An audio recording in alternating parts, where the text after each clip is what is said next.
Hey, everybody. My name is Matt, and welcome back to the Coffee Bar Podcast. It was a little quiet last week just with the holiday, but we are going to get back on track, and you might see something a little bit different here on the screen. And I'm not just talking about my camera layout. I've actually got a guest here for this episode, and I will pass it over for him to introduce himself. StuStuMagoo here. I've been sharing some videos on YouTube for a little bit, mostly just screwing around, playing random games.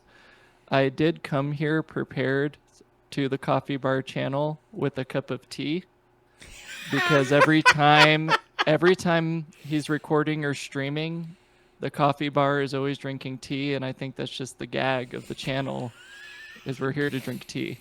I just edited the video where it was you would post. So, by the way, to everybody who's watching this is the clown that is always in the chat and is way funnier than I am. And I think I just recorded the video or like the VOD, where you put the T bar and I read it the T bear like an idiot. It's your channel rebrand for free. Dude, for real. But yeah, so I'm super stoked to have Stu here on the podcast. And we did do a little bit of talking ahead of time as to what the main topic is, but we're gonna hold that off just for a moment because Stu, I want to ask, what have you been gaming on recently? Oh, a number of different things. So, as you can tell by the shirt, I am a dad. And so, as a dad, I have to play games that I can get into and out of quickly. So, I've not been touching a lot of multiplayer. There's not a lot of shooters going on. It's just whatever I can get in and out at a moment's notice. Because my kids are very young, and they're insane. So, on my phone, and I swear I never was going to be a mobile gamer, but I've been playing Balatro on the phone. I've heard a lot of really good things about Balatro. Yes, seriously, Balatro is a lot of fun. I suck at it, but I'm working my way up through the stakes. But it's nice because, like with any mobile game, I can just shove it in my pocket, go stop the children from killing themselves, the usual. Or killing each other. Yes, which has happened before. There's things I shouldn't say on the internet that I've walked in on where I'm like, oh no. Oh no. But we have that. Also playing Bloons Tower Defense. Okay. So that started out as a Flash game, and so some of y'all that used to play old Ninja Kiwi Flash games, Bloons Tower Defense was one of those early games, and the company has graduated from cruddy Flash games to now we're doing full-on actual mobile games. Oh, so wow. I have Bloons Tower Defense 6, the most recent in the series, been playing a lot of that. Okay. But when I sit down to really play a game and actually do something that's not on a mobile phone and I'm sitting down in the privacy of my own garage, I've been playing a lot of Palworld. In fact, I have played from the time the Palworld pre-release launched to today. I've done over 1,100, approaching 1,200 hours of Palworld. Which I got to watch that most recent video you posted on your channel where you were talking about that, and brother, you've been gaming on that. And actually, the day that this episode drops is going to be the official release of patch 1.0. Which Heck is yeah. basically like Palworld is now an officially released game, right? Exactly. Yep. It's the big update we've all been waiting for. They'll be out of early access. It'll be a full game. A lot of people, when the game first launched, they were just like, oh, it's AI slop. It's a cheap Pokemon knockoff. It's never going to have a full release. They're just here to grift some money and get as much money as they can before they get sued.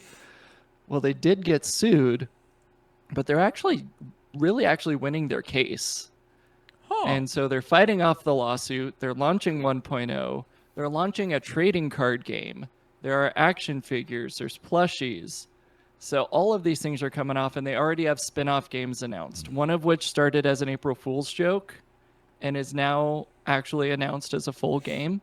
Wow. And that is a typical kind of playable novel. It's one of those kind of Japanese dating sims. Oh, the Pals I are think forever. there was it's not like one of those the Telltale games, because I know that there was the Batman Telltale, and I think there was a Walking Yeah. Dead. It's kind of a similar hmm gimmick to those, right? A little bit different. So, have you ever heard of games like How to Faux Boyfriend, in which you date No. pigeons? Okay, so Um, there's a whole genre of largely point and click kind of dating sim type games. KFC had one as a promotion once where Stu, you could date Colonel Sanders. I'm gonna ask you for a throwback. Do you remember the Matt and Dave gaming? Yes, I do actually. I miss I was Because so Dave and I, sad when those stops. You did play through it, yeah, we but played it's I Love that You, style of Colonel game. Sanders. Yes, I love, and so that's the genre. So they're Okay, Power okay. World's doing one of those where it's branching paths. You're trying to woo them. Oh, that's interesting. Yeah, and they released the trailer as an April Fool's joke a couple years ago. Okay. And then last year on April Fool's, they listed it on Steam. This Whoa. year, and then this year, the CEO of the company's like, "Yeah, we're actually going to make it because Oh, it's that's so seems funny. like a good idea." So they've been really focused on getting 1.0 out, but I guarantee you by April 1st of next year, we're going to have a dating sim Yeah. in the Power World universe.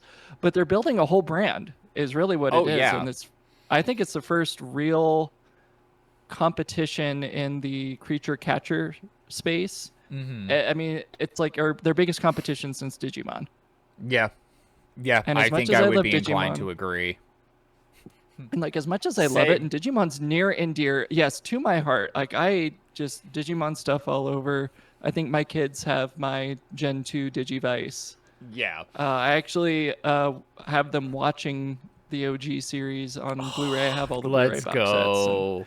but my problem was is they never quite rose to Pokemon's prominence, and they always Mm-hmm. had an issue marketing themselves and really getting that market share. Yeah.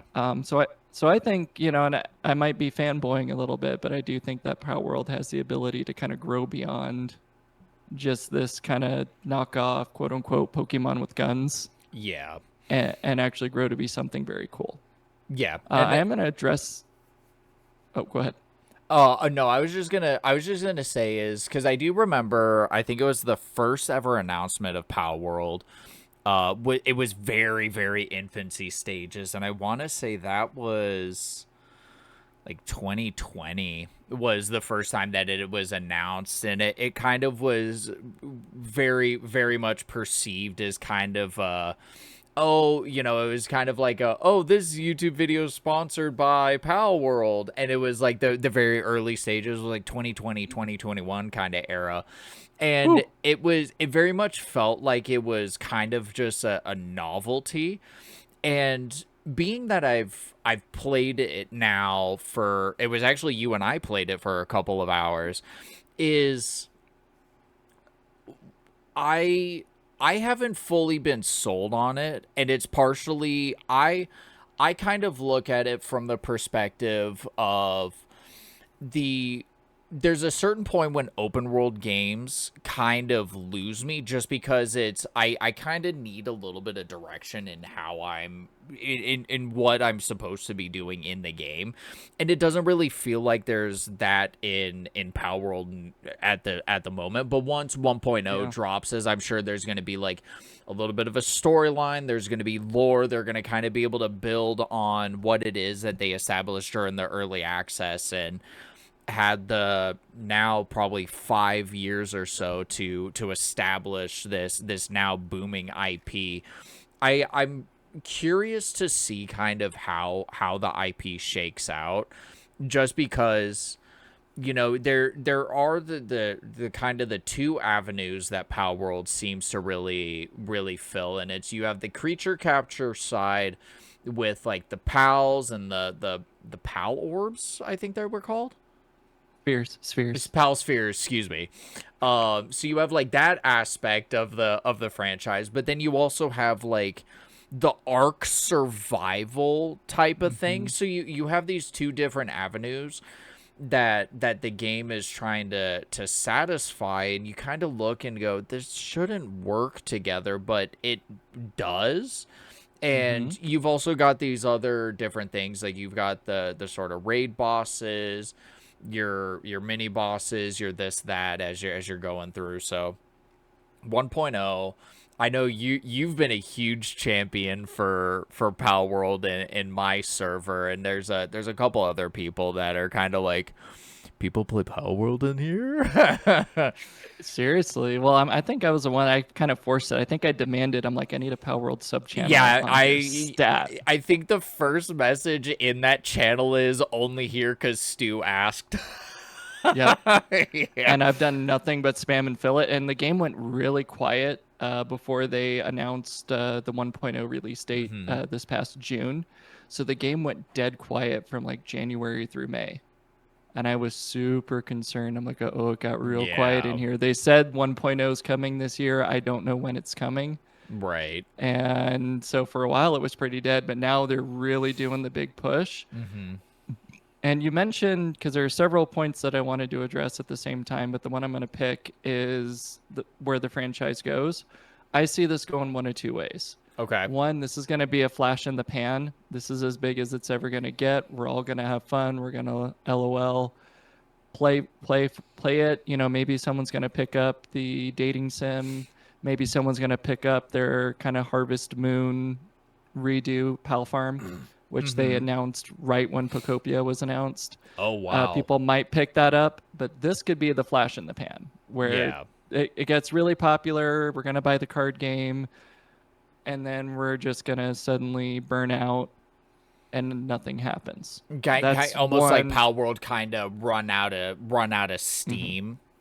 Exactly. Hmm. So I see it just petering out, or this could be just the beginning. And I think if they capitalize it correctly, a lot of people are pushing for them to develop an anime-like series. Hmm. So try to get their own TV show going, which is lofty. I don't think people realize how Yeah. expensive, how intensive that is, and how easy it would be to screw that up. Hmm. Because you're gonna have a difficult market for a TV show out of the gate. Oh Because yeah, it's it's such not a really for kids. saturated market. Yeah. Well, yeah, but it's not really for kids because Yeah. it's way more mature than Pokemon. They play with a lot of dark themes. They really Hmm. lean into you are enslaving these creatures and putting them to work. We have guns, we're shooting people. Yeah. It's a violent world that has a dark, twisted sense of humor, which is good because as a millennial, I have a dark, twisted sense of humor. I've lived Yep. through enough disasters to that's just my thing. Right. Uh, but you're going to lose a lot of adults. You're going to lose a lot of folks that uh, they're gonna. Some people are gonna look at this. Oh, it's just like Pokemon for kids, and never look at it. And then you're gonna have parents that are like, "This is inappropriate. My children can have nothing to do with this." Yeah. And you're gonna have to fight that battle. So Yeah. really, it's gonna be popular with people like me, but I struggle to see how they'd expand beyond that. Yeah, and I think that's probably going to be that's going to have a huge impact on its staying power. And I think in a way that's kind of part of why Digimon is not as popular as something like your Pokemon's, because Pokemon is such an easy thing to digest. And Mhm. sure, it's going to deal with, looking at like the video games, is they're going to kind of deal with some heavy stuff, very like apocalyptic end game sort of motivations, and pretty relatively flat characters in terms of, it's like, bro, I'm just trying to steal Pokemon, Yeah. or I'm just trying to do this, but there's enough feel good about it that a kid can just go, oh, this guy right here is stupid, I love him. And it's, Yeah. people are able to gravitate to that, whereas you look at things like Digimon, even like Digimon Adventure 02, Mhm. is there was this whole thing about just like the Dark Lake, and it was start really dealing with these kind of, you also run into this kind of issue where it starts dealing with a lot of supernatural, like heaven, hell, religion, and it starts kind of bringing in kind like topics that most, I think, even to some extent, our parents and their parents really would have wanted to try and keep their kids as far away from. So Yeah. kind of looking at the just the difference between those two, and looking at how much wider of a pull Pokemon has to like Digimon's fan base, and then Yep. Palworld kind of feels a lot more like Digimon, but how do they go and expand it to kind of rival, the big bad in the room, if you will? Yeah, no, absolutely. And I mean, you got to look at it this way. Like with Digimon, the thing that I loved about it as a kid is what made it so hard for parents to get behind. Mm-hmm. Because I mean, right away in the original Digimon Adventure 01, immediately we're dealing with Matt and TK's divorced parents. Yep. We're dealing with Izzy being adopted. Sora's got trust issues with her mom. Like, does my Yeah. mom love me? Is a question that she asks Yeah. pretty early on. And you have all these mature themes, and we are never gonna get the episode in Pokemon of like, hey, whatever happened to Ash's dad, and why is his mom shacking up with the Mr. Mime? We're Yeah. visiting Professor Oak on the down low, Yeah. because we know both of those things are happening. But we're not going to address it because it's a kids show. We're going to keep it, and honestly, we as adults, we're going to inject more meaning, and if you're immature like me, inject inappropriate humor into it. But Digimon's going to Yeah. lean, they're going to lean into the mature theme. And Mm-hmm. honestly, you brought up O2 with the Dark Lake. Yeah. I mean, we're dealing with themes of like internalized shame, Mm-hmm. hopelessness, depression. How do we process those emotions? How do we overcome? How do we avoid being groomed by a creepy old Digimon dressed up like a man trying to lead Yeah. everyone to the digital world, you know? And Yeah. it's like, so that has all of these way mature themes wrapped up in a package that kids can digest. Mm-hmm. But we don't have any of that complexity with Palworld because it's all immature jokes. Yep. All everything that makes it inappropriate for kids. We're not dealing with any of those themes. We have some kind of loose world is ending plot, something to do with towers in a tree, but Mm-hmm. LOL, we're gonna give the little squirrel a machine gun. Yeah. And that's really so. I don't know. We'll have to see what its staying power is. I know we didn't intend for this to be as long of a topic, but No, I'm and just it's it's a different thing. it's such an interesting animal by itself. It Pal World, because I have such a limited amount of time with playing it myself, is there's not a whole lot that I can really speak on regarding what exactly it is. And for someone who maybe is like, I'm kind of interested in Power World, but I don't know what to expect, especially now because it's the official release of the game. Now's the time where it's like, if people are gonna try and get into this, like, it's time to get into Power World. And Yep. there's so much new stuff coming out for it. I mean, like you were just talking about the TCG.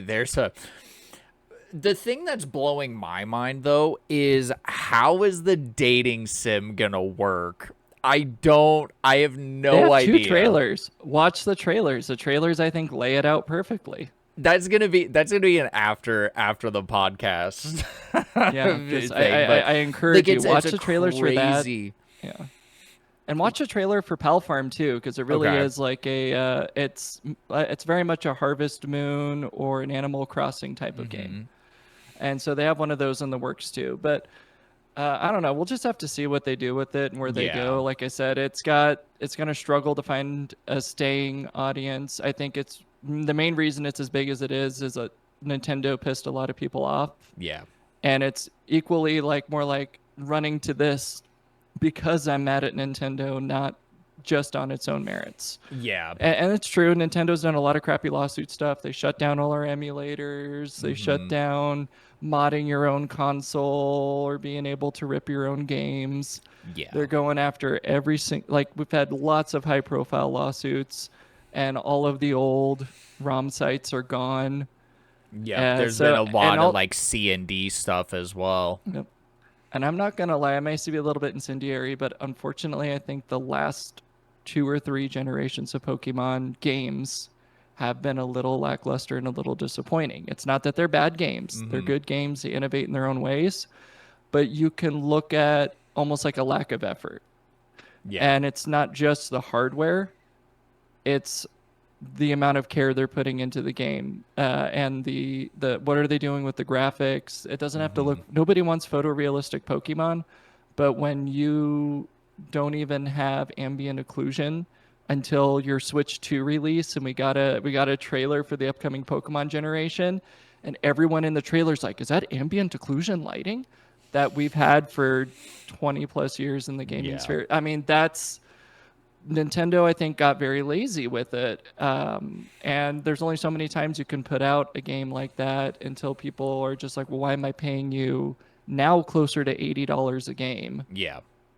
And you're going to give it a shoestring budget because you know we're all just going to buy it by the virtue of it being new Pokemon. Mm-hmm. So I think someone like Palworld coming in, even if it has no staying power, I hope is at least enough to kind of shake things up, kind of wake the bear up, get the big Yeah. dog off the porch, and maybe we can finally get a really good, innovative Pokemon game that isn't just a Legends game. I thought Legends was a good step.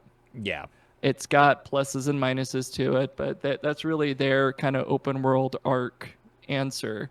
But they don't really have building mechanics, but they were at least doing some of the things that people thought they should have already been doing, Yeah. which is give us a proper 3D Pokemon game where we can run out in an open world and see the Pokemon out in the field. Mm-hmm.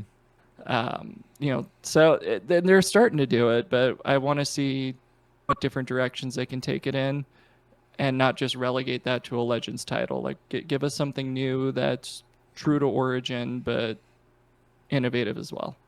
Yeah, and I can definitely agree with some of those things, especially as someone who has put a lot of time in that franchise. And dude, I haven't picked up a Pokemon game in like 2 months, maybe even actually longer than that by the time of us recording this. I think like literally the only time I picked a game up was just to back up my save on Emerald, and I've been just not playing Pokemon. I've so Star Wars has been the big hyper fixation. Yep. So I played through Republic Commando because dude, May the 4th on Steam, crazy good sale. I got Yeah, Republic Commando, Classic Battlefront 1 and 2, and then KOTOR 1 and 2, Knights of the Old Republic. And I got all those for $13. that's great. And I gotta call it. So since you have classic Battlefront 2, there's this guy. His name is Harrison Fogg. Mm-hmm. So Harrison Fogg, all one word. He does a remastered mod for Battlefront 2, Yo. and he just announced that he's doing a new engine for the game. So it's going to pull from your Steam installation to make sure you've actually paid for the game and you have it, but he's building Mm-hmm. a whole new engine for it. So he's That's keeping the insane. same gameplay. It's the same classic style we love because OG Battlefront 2, I had that on my PlayStation 2 growing up, and I've had it on my PC ever since I built it Mm-hmm. back in 2012. And so original Battlefront 2 is huge for me, but as you Yeah. know, as these games get older, it's dated. The AI in that is horrible. The gameplay loop is really fun. So Yeah. what he's doing is building a whole new engine. We're gonna have better AI. We're gonna have better graphics, but it's gonna keep that same core gameplay of people versus bots or a group of people Mm-hmm. versus each other with bots filling in Yep. that truly made those battles feel big and have that space combat where you actually get to fly inside and sabotage the capital ships. So really just I recommend looking into those mods. And Yeah. then when you get to Knights of the Old Republic 2, there is a restored content mod that I highly recommend you install because that game got rushed. So KOTOR 2, they Yeah. had all this content they were building. The publisher's like, nope, game's got to be out. Sorry, drop your pencils. We're pushing the game out. So a Yeah. bunch of stuff got cut. But someone actually took all of the effort to bring in the unfinished content, polish it up, finish it up, and add it to the game. And it Mm-hmm. makes the game make 50 times more sense because the, Yeah. the plot the plot needed those missing elements. 100%. Yeah, and I actually just got I actually now have again a physical copy of classic Battlefront 2. So, That's great. and it's for PS2, which is how I played it growing up back when I Yeah. was like, I was into Star Wars, but I don't remember Star Wars being like this is my time and energy now, Yep. you know? Well, did your family have the VHS collection where they had the George Lucas interview that was a million miles long at the very beginning of the VHS tape? And I always No. had to fast forward past that stupid interview on the tape to get to Star Wars. Oh, hold on, hold on. Speaking of Star Wars, wait.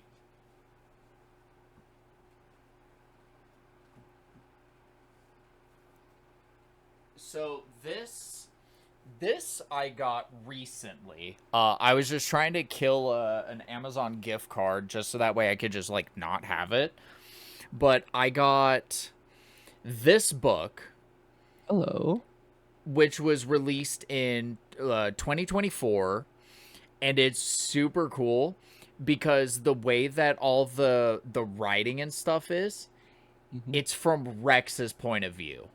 So Oh. it's Rex talking about like Bad Batch, Cody, Hmm. Wolf, Jesse, like all and like a bunch of the different battles that the clone troopers went through. Now Well, this I found, and I kind of want to show this off to a bunch of the homies, you included in person. oh, there. Oh, I've heard about this. So the foreword is written by Ian McDermott. Wow. I think is how you Yeah, yeah, pronounce yeah. it. Yep. Palpatine. And Uh-huh. this came out right it was either right before or right after episode 3. And Wow. like this was basically my Star Wars Bible. Oh, well, here. Okay, so I got to show you how my hyperfixation on Star Wars slightly differs from yours. Okay. So I'm gonna do the same thing where I'm gonna dip for like a split second while I go to this bookshelf. Bet. Yeah, so Star Wars is probably going to be something that's probably discussed a lot here on the podcast. But also, I'm going to have a link in the description. But I do have a tabletop channel that I should hopefully be putting up a new video for in the next week or so. So I'm gonna see how much of I can show on camera before it tries to disappear it. And I Right. will call out the reason I have a background is due to my affliction of unmedicated ADHD. My garage is horrible. It is Asmongold levels of cluttered, and I have not cleaned it. Honestly, I have not cleaned or organized my garage in 3 or 4 years. Let's It's go. it's bad. So Unmedicated it yay. ADHD. Yeah. All right. But I'll see how much of the book will show before it disappears. But this Okay. is my Star Wars fixation. This is my TIE Fighter manual. Yo. I am obsessed. This is actually, so the Millennium Falcon will always be one of my favorite ships. As it I should. was a, but also second to that only is the TIE Fighter. I love TIE Fighters in all their forms. Okay. And my favorite TIE Fighter is the TIE Interceptor. Oh, And it's the yeah. one with it's quicker, it's got the triangle wings, it is amazing. So Interceptor is probably one of my favorite ships. It is in the classic Battlefront 2, The and I would zip Interceptor's the around. one where it's got the one like V-wing up on the top and then it's got the two down kind of. Oh, no, no, no. Okay, I'm It's thinking this of guy. yeah. What's the tire that I'm thinking of? Cuz you've seen Rebels, right? Yes, I have. And The all of these are in here too. the TIE fighter that's got like the 3 sets of wings, it has the shield. Oh, I know what you're talking about. I'll see if I can find it quickly. If I can't find Yeah. it quickly, I'm not going to hold up the whole podcast or make you do a hard cut You're to totally Stu fine. But no, finds the like the page. the TIE fighter is a classic. You're thinking of TIE Um Defender, maybe? TIE Defender. That's exactly what I was thinking. The TIE Defender. Yeah. That's what it was. So my thing is the Interceptor. Not only was it super cool in Battlefront 2, Mm-hmm. and I think that's where my love of it really developed. It Yeah. was the speedy ship with the missiles, Mm-hmm. but they are in Return of the Jedi. The space battle. If you look at the background of the space battle in Return of the Jedi, you can see Oh, the okay. interceptors actually work, just like they showed the TIE bombers in Empire Strikes Back when they're bombing the asteroids. Mm-hmm. You get to see that TIE variant there, and then you get to see the interceptors at play in Return of the Jedi. And so I Oh, love that's watching the development from this basic ship in A New Hope, and you get all these permutations even within the original trilogy yep. before we even hit any expanded universe. When I was a kid, I had a Windows 98 PC. Mm-hmm. Would play the Rebel Assault series. So Star Wars Rebel Assault 2 was Oh, huge in my okay. household. Those had several TIE variants as well. Okay. But again, amazing set of games. In fact, you can get those on GOG, Rebel Assault 1 and 2. Okay. Very hard to get used to playing. I mean, this is the clunky early era of borderline arcade flying games. Oh, jeez. And it's a cover shooter too. So when you're not in a ship and you're not flying, you're doing cover shooter where you're poking up, shooting, diving Oh, back. yeah. It's Okay. a tough game, and it does not pull punches. So until you stop dying in Legend of Zelda, you shouldn't try to attempt Rebel Assault 2, because there's no magical time travel Yeah. continue button, Yeah. and you just have the same death cutscene over and over again. But the cool thing about the Rebel Assault games is they live acted the cutscenes.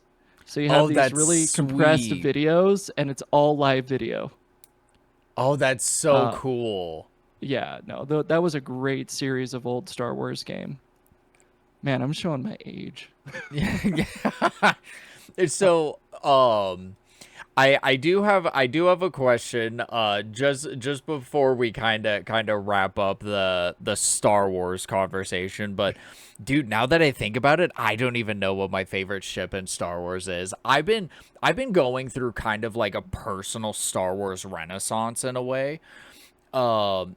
So I will forever be I'll forever be a clone trooper guy. Like clone troopers, that is like that's my main faction for Star Wars Legion.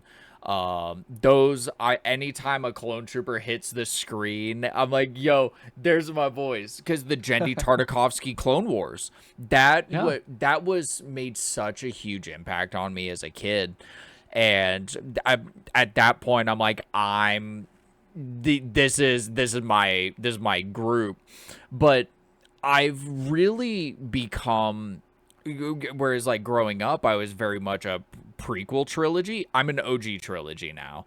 Like I feel Okay. like I'm becoming the boomer, and Yep. it's like I had my girlfriend actually got me Luke's lightsaber from Return of the Jedi. Mhm. Um, Still, even when I was a kid, I was a fan of stormtroopers, but like Oh I'm yeah. growing a lot more love for the rebellion, and like Luke, Leia, Han. Chewie's always been goated, but Yep. there's so much magic in the original trilogy that Mhm. I sit down and watch them, and I'll just throw them on when I'm getting ready to go to bed, just because I'm like, they're soothing to me now. Like there's something about, because of the time that they came out, and even seeing stuff behind the scenes. 4, 5, and 6 are incredible, and I Mhm. really, really want to see like the original cut before Come to my like all house. the editing.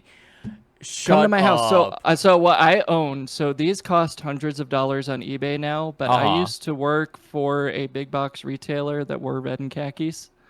Uh And when huh. I worked during that big box retailer, there was a DVD release where one disc was the original theatrical cut and the other was the '99 remaster. And so I have on DVD all three films in their original cut. That's So you got to insane. come to my house. We'll Yeah. watch it. Yes. It's so wildly different. Oh, I believe Uh, it. But like I've seen the edited versions now so much, which Hmm. funny story, this really happened as a McClunky. kid. I was one of the first time, I think it was actually the first time I had ever seen episode 6. And I was actually visiting my dad's parents, and one of his brothers was very into Star Wars, and it was like, hey, we're just like hanging out watching, and he's like, have you seen episode 6? And my sister and I go, no. And he's Oh like, my gosh. all right, we're gonna go watch Star Wars. And we're like, okay. And I'm sitting there watching it, and like, as a kid, 4, 5, and 6 just kind of didn't pack the punch that like 1, 2, and 3 for whatever reason did. And I remember Hayden Christensen's Force Ghost, Oh my and gosh. I'm probably like 10 at the time. I'm like, oh my god, how'd they get Hayden Christensen back there? How did they predict this? And my uncle just goes, oh no. Like, thinking back, like, now understanding it is just the thought of, oh, how do I explain the edits? Yep. Well, and it doesn't help that George Lucas keeps going back and he edits it to death. Yeah. And I don't agree with all of the changes. So, have you seen the Blu-ray release, or I guess the Disney Plus slash Blu-ray release So the edit? the the versions that I've been watching primarily are Disney Plus, and that's Okay. actually those are the cuts that are part of the reason why I'm Yeah. so hard back in. Well, they have two controversial uh, edits. Hmm. One is in A New Hope with Greedo saying McClunky. Yep, that one I'm fully McClunky's aware pretty of. bad. Yeah. And then Darth Vader not shutting the heck up as he sacrifices his life to save his son. So in Return of the Jedi, when Vader finally turns before he Hmm. kills the Emperor, instead of being this silent badass and just, quietly picking the Emperor up and chucking him over the edge, Yeah. at Return of the Jedi, now he does that, no, no, and then and I'm like, he didn't Yeah. need to say anything because it was kind of badass when he didn't. Now, Yeah. granted, I'm a grumpy old millennial, so again, at most, I'm going to accept some of the changes in the 99 edits, even though Han Hmm. shot first. That's not up for debate. Han was the If you only watch, one that shot. but, well, yeah, well, you notice in the 99 remaster on Forward, they go out of their way to make it look like Greedo shot Yeah. and shot first. Yeah. But really, in the original cut, Han Solo was just quietly defending Hmm. himself, draws up his gun and shoots before he gets shot. Yeah. And I mean, at that point, he was an early kind of Heisenberg figure. I am the one who knocks. Yeah. Yeah. 100%. That's and that was the statement. And really, he was more of a rogue in the original cut of the movie. But they want to retroactively go back and be like, oh, well, he was a good guy. But Han really Make wasn't. him kind of like pander more as like the hero, or like Hmm. more as a hero, because that's what the arc eventually is, which I think by them making that change is it does take a little bit away. But Hmm. even in the Disney Plus cuts, I think there are a lot of things that you can kind of see where, like, Leia's, just the kind of, from what I've noticed, is Leia's kind of arc throughout the entirety of it is just insane badass. And then you have Han, who's this, like, kind of rough around the edges. Is like, no, I'm doing this just for the money. But you start to see the walls kind of break down, where it's like, no, I kind of want to help out. I'm getting real tired of the Empire. Maybe I'm not gonna have this bounty on my back forever, because I'm too busy trying to save the galaxy and stuff. And Luke's growth from, you really see Anakin in Luke's personality, just how reckless and hot-headed he is. But going into episode 6, when he mellows out, you still see the flashes, but he kind of centers himself back, and he goes, when he throws his lightsaber and goes, "I am a Jedi," and just Yeah. really lays down the fact that, like, you have no control over me, Palpatine. Like, you can just shut up and go away. Like, you just really laid that down. I think was such a cool, really, really well Well, done. Even that's with the updated versions. oh yeah. Well, yeah, and that's the exact same ending on an ADHD note. The exact same ending we got for Labyrinth. Have you ever watched Jim Henson's Labyrinth with David Bowie? Yes, I have. Yeah, so I mean that's the exact same thing. Sarah at the very end of the movie, she's in front of the Goblin King. You have no power over me. That breaks the Yeah. spell. Yep. Same thing. It's a really good trope. But I get very sidetracked. But we could easily go on for multiple days about Star Wars. I have so many thoughts and opinions I can express because I know a lot about old canon versus new canon, Yep. a lot of the edits, a lot of the changes, a lot of the symbolism. And I know a lot of people talk a lot about it, and I'm probably one of the least educated, but more That's enthusiastic fair. people about it. But man, So yeah. before we transition to the main topic, here's a question that I'm curious your thoughts on specifically.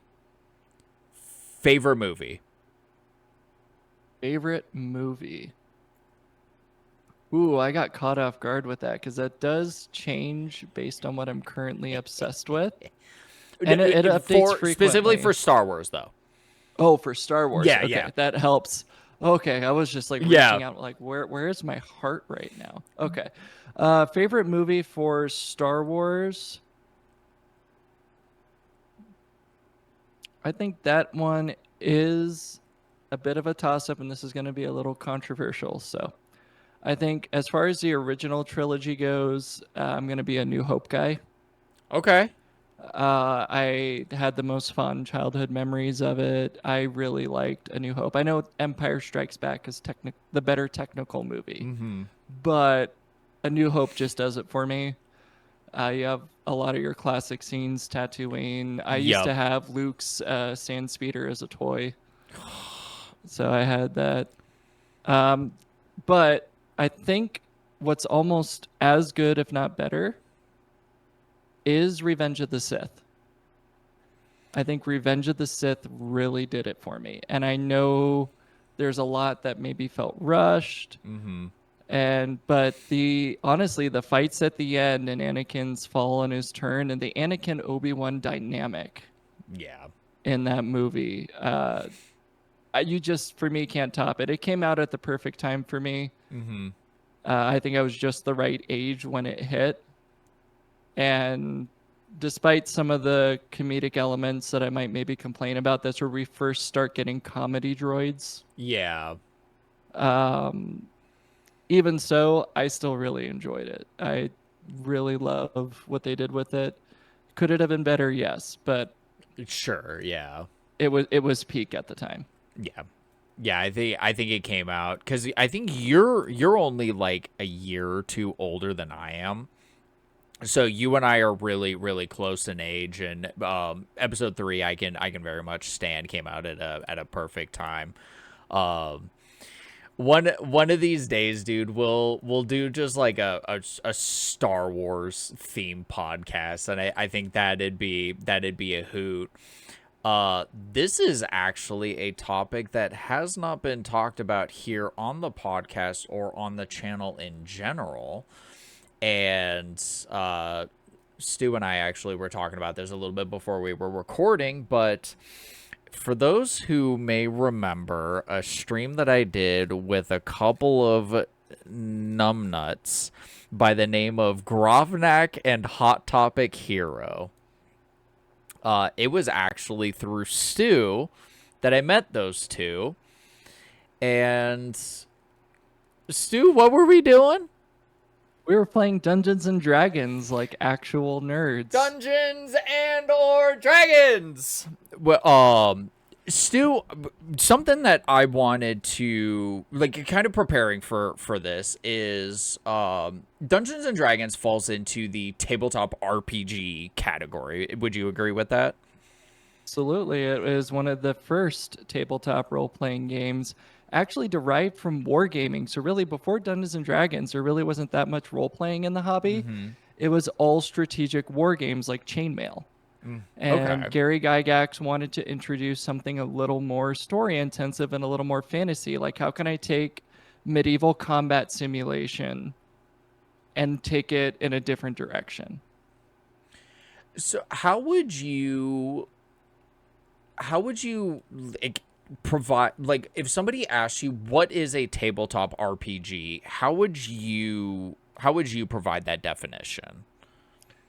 I would identify it first as collaborative storytelling. So, Mm-hmm. first and foremost, we are all gathering around and we've all played that game as a kid where we start to tell a story and then we do a handoff and someone else begins to tell the story. They have the stick. Now we have rules that we introduce around this collaborative storytelling, and those rules are designed to make sure everyone has their turn Mm-hmm. and also to introduce danger and randomness. Because if everything always went how we wanted to in the story, it would be boring. We would always be in control. So I say they add the dice rolling as a way to randomize things so the story's not just in your control. The story's going to get out of your hands at some point. It's kind of like when we were kids and we had our action figures. We'll pick on Star Wars just because it's a low hanging fruit, but we'll say, you have your Darth Vader and your Stormtrooper action figures, and you're going to, they're marching up towards Luke and Leia over at the whatever base. And you can build these storylines kind of based on your perception of kind of the world that these characters are in. You could make this apply for GI Joe, Transformers, Digimon, Pokemon, this, that, or whatever. But the kind of cool thing is tabletop, because you can really, when you're the kid playing with the action figures, is you can pick who's the one that wins. Whereas with tabletop RPGs, some of that is taken out of your control, and that way it helps to create that conflict that you might actually be more scared to do as the person who's trying to run, like create the story, which I think is something you started to touch on, but I think is just like a almost another way to approach it, like an explanation. Yeah, it's like we're like Dark Helmet playing with his action figures and Spaceballs. We're just Rick I Moranis in I our need I basement with our just I was dioramas. just talking about Spaceballs to my girlfriend. I'm like, I need to get you to watch this. I Um, love it. It's so good. it's incredible. But yeah, so tabletop RPGs, Dungeons and Dragons. What systems have you played? What got you into it, Stu? I kind of want to hear your kind of story with it, because I think my kind of explanation of how I got into tabletop RPGs is nowhere near as interesting. But my first character for D&D is still one of my all-time favorite ever characters that I've played in tabletop RPG. So I guess really the first question is, how did you get into tabletop RPGs? So I think for that we have to kind of go back to young Stu. So for a background, and I was debating whether I was going to broadcast this on the internet or not, but I will. I was a very sheltered homeschooled kid. Mm-hmm. So I had no public schooling. My major social outlet was doing theater. So I'd get up on stage, perform in musicals, perform in dramatic plays, comedic plays. And like a typical homeschool kid, I was huge in the Lord of the Rings. I Mm-hmm. read a lot of classic literature. So not only did I watch Lord of the Rings as those movies were popular, I read all of the books. And when I say all the books, I don't just mean the three. I was reading the Silmarillion. I was reading all the expanded Tolkien lore around it. And I Okay. had several fantasy series that I would read. So it was Lord of the Rings, Chronicles of Narnia. We had classic adventure books like Treasure Island, Swiss Family Robinson. So I grew up with a lot of rich adventure stories. And even from an early age, I would write stories. None of those should see the light of day, but I did experiment with writing my own content. Somewhere I around my teen years. Oh, yeah, I'll go ahead. cut you off just really quick. The like fan fiction sort of like writing idea stuff, I 100% understand, and I found small blips of that in my past. So I just wanted to cut in and be like, I understand, sir. I understand. Right. And so, but somewhere around my teen years, I'm trying to think of the exact year, but I want to say that I was about 14 or 15. Mm-hmm. I was in a production of Hello Dolly, which that's the show that's most famous for providing us the opening song in Wally. Okay.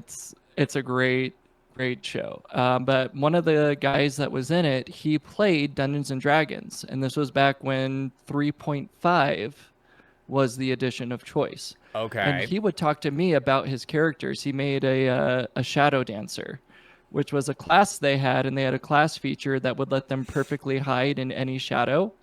So he had this feat where he could go from shadow to shadow and be perfectly hidden. And he was just talking about how his DM would be so frustrated at every encounter, how he would just find the smallest thing to hide behind, to the point where the DM at one point was like, okay, you're in an empty grass plain. There's no trees, there's no rocks, there's no buildings. Open grass plain, you and the enemy. And he had a workaround in the rules. He reached into his bag, he throws rocks. Each of those rocks has a shadow, and would talk about his DM. Or they would talk about how, sometimes you rule of cool things in D&D. He Yep. was talking about a story how he and his friends were traversing a desert and they were all getting thirsty, and at one point they all try to drink from a cactus and they all start hallucinating because of it. And the character ended up picking up the cactus and carrying it with him across the desert. Later on, they're all fighting a dragon and losing. It was about to be a total party wipe. And as a last ditch effort, he goes, I'm just going to shove the cactus down the dragon's throat. And the DM allowed it and actually allowed a successful kill of the dragon for shoving a cactus down his throat. So I'm getting amazingly hilarious stories like this. And it's That's awakening, crazy. right? And it awakens my imagination. Yeah. So I loving stories, loving adventure. I'm like, this is exactly, well, not exactly, but this is basically what I read in my fantasy books. I Yeah. want to be able to do this. So I come home from that rehearsal talking loudly about it. I'm like, Mom, I love that. Like, this is so cool. Like, I really want to get the Dungeons and Dragons book so I can learn how to play. And that got shut down real quick because that's how Satan gets your soul. Yep. So I The was not the allowed satanic to panic. play. Yeah. So, and not only that, she actually was telling me about a cousin of hers who she believed lost touch with reality because of role playing. He couldn't distinguish reality from the game. Oh She's like, oh wow. yeah, and he's like, and he always called me by this weird character name and blah blah blah blah blah. And I think it might have been something where he was really enthusiastic and it got taken the wrong way. Oh Knowing how the spectrum operates now, yeah. that might have been an aspect. But she's like, I don't want you to lose touch with reality. I don't want you messing with the occult, so you're not going to do it. And that shut that down for me. Mm-hmm. But I would always hear stories about it, and I would always talk with my friends that did play about what they were doing and just kind of thought about it. Well, eventually, I move out on my own. Mm-hmm. And within about 2 months of me having my own apartment, I'm like, hey, there's no rules anymore. I I can do make the whatever rules. I want. So rather than like going out and buying a dime bag of something or going and doing something crazy, I'm like, I'm gonna rebel. I'm gonna buy a Dungeons and Dragons book. Isn't that like just you have to think to yourself like years later is you go, man, that's my idea of rebellion. Like how Yep. hilarious is it looking back on that and just being like, that was my idea of rebellion, like rebelling. Yep. That was my idea of like, I can do things. Right. And so what I did, I ran out, and this was the first thing I bought. I still have it. This is my original purchase for Dungeons and Dragons, was the starter kit. Oh, that's sweet. And this just came with an intro adventure, a set of dice, and a basic rule sheet. But I Okay. was diving in with both feet, so I didn't want just like the basic freebie rules. So I also picked up the core book. So I got the player's handbook, Yes. I got the Dungeon Master's Guide, and the Monster Manual. So I Yep. got all of the original 5th edition books. This 5th edition was brand new. It just came out that year. Okay. So this was 2014 when the game launched. Oh, And wow. now you know Okay. how long I've lived on my own. Nice. But yeah, just got the starter kit and these 3 books. And all I Okay. did was, I had no clue. I had actually never played before. Mm-hmm. So I started listening. I found some podcasts of people doing live plays. So I listened to a show called Pretend Wizards. Okay. That's a really sweet podcast. I like it. I got angry at the DM midway through it because he was a little more hostile to his players than I would have preferred. But Yeah. overall, I was just trying to learn the mechanics of the game. I hadn't heard of any of the major things. I think Critical Role was in existence at the time, but I had no clue about it. Yeah. And I think it was just starting out in its first season back then. But Mm-hmm. really, at the end of the day, I was just trying to figure out this game. So I would watch a couple YouTube videos, mostly read the books. And I started by running the game because I actually didn't know anyone that Oh. was still actively playing. Because my friend that told me all the stories, he moved to another state. Okay. So my community of people, I'm like, I don't even know who plays. Like, I don't know anyone who runs the game. And I didn't know enough about the culture to go down to. I literally live next to a store called Game Depot.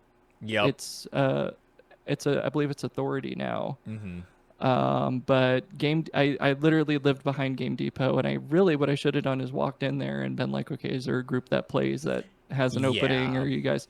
But I didn't know anything about the community. This was all new to Right. me. So I just gathered some friends, like, hey, are you willing to try this game with me? And I got together several people. At first, my girlfriend at the time, who is now my wife, she actually played a session too. Oh, She that's decided it wasn't for a her. session in your first ever campaign. Yep. And I That's didn't know so sweet, dude. and I didn't know any of the rules, but instantly it fulfilled me creatively. And I Mm-hmm. kind of liked being in charge as the DM. So the rulings were mine. I directed the story in a way because it is collaborative. Everyone's contributing to it, but I have the Stu, overarching I'm plot. upset because you just answered one of the questions that I was gonna ask you. That's fine. You're gonna get a lot of answers as I tell my story, I feel Yeah. like. But it felt really good. So the first Mhm. time I ever ran Dungeons and Dragons, I ran it for 12 hours. My friends came Whoa. My friends came over at about somewhere around 10 in the morning. We played in my apartment until about 1 in the afternoon when my Okay. air conditioning broke. So then I had to call my apartment maintenance, and they actually put me in a guest suite a few streets down. Mm-hmm. So we all picked up, everyone went and got lunch. We met at the guest suite that I was being put in while my AC was being fixed, Right. and we played till about 10 or 11 at night. By the That's end of it, crazy. by the end of the session, I couldn't talk.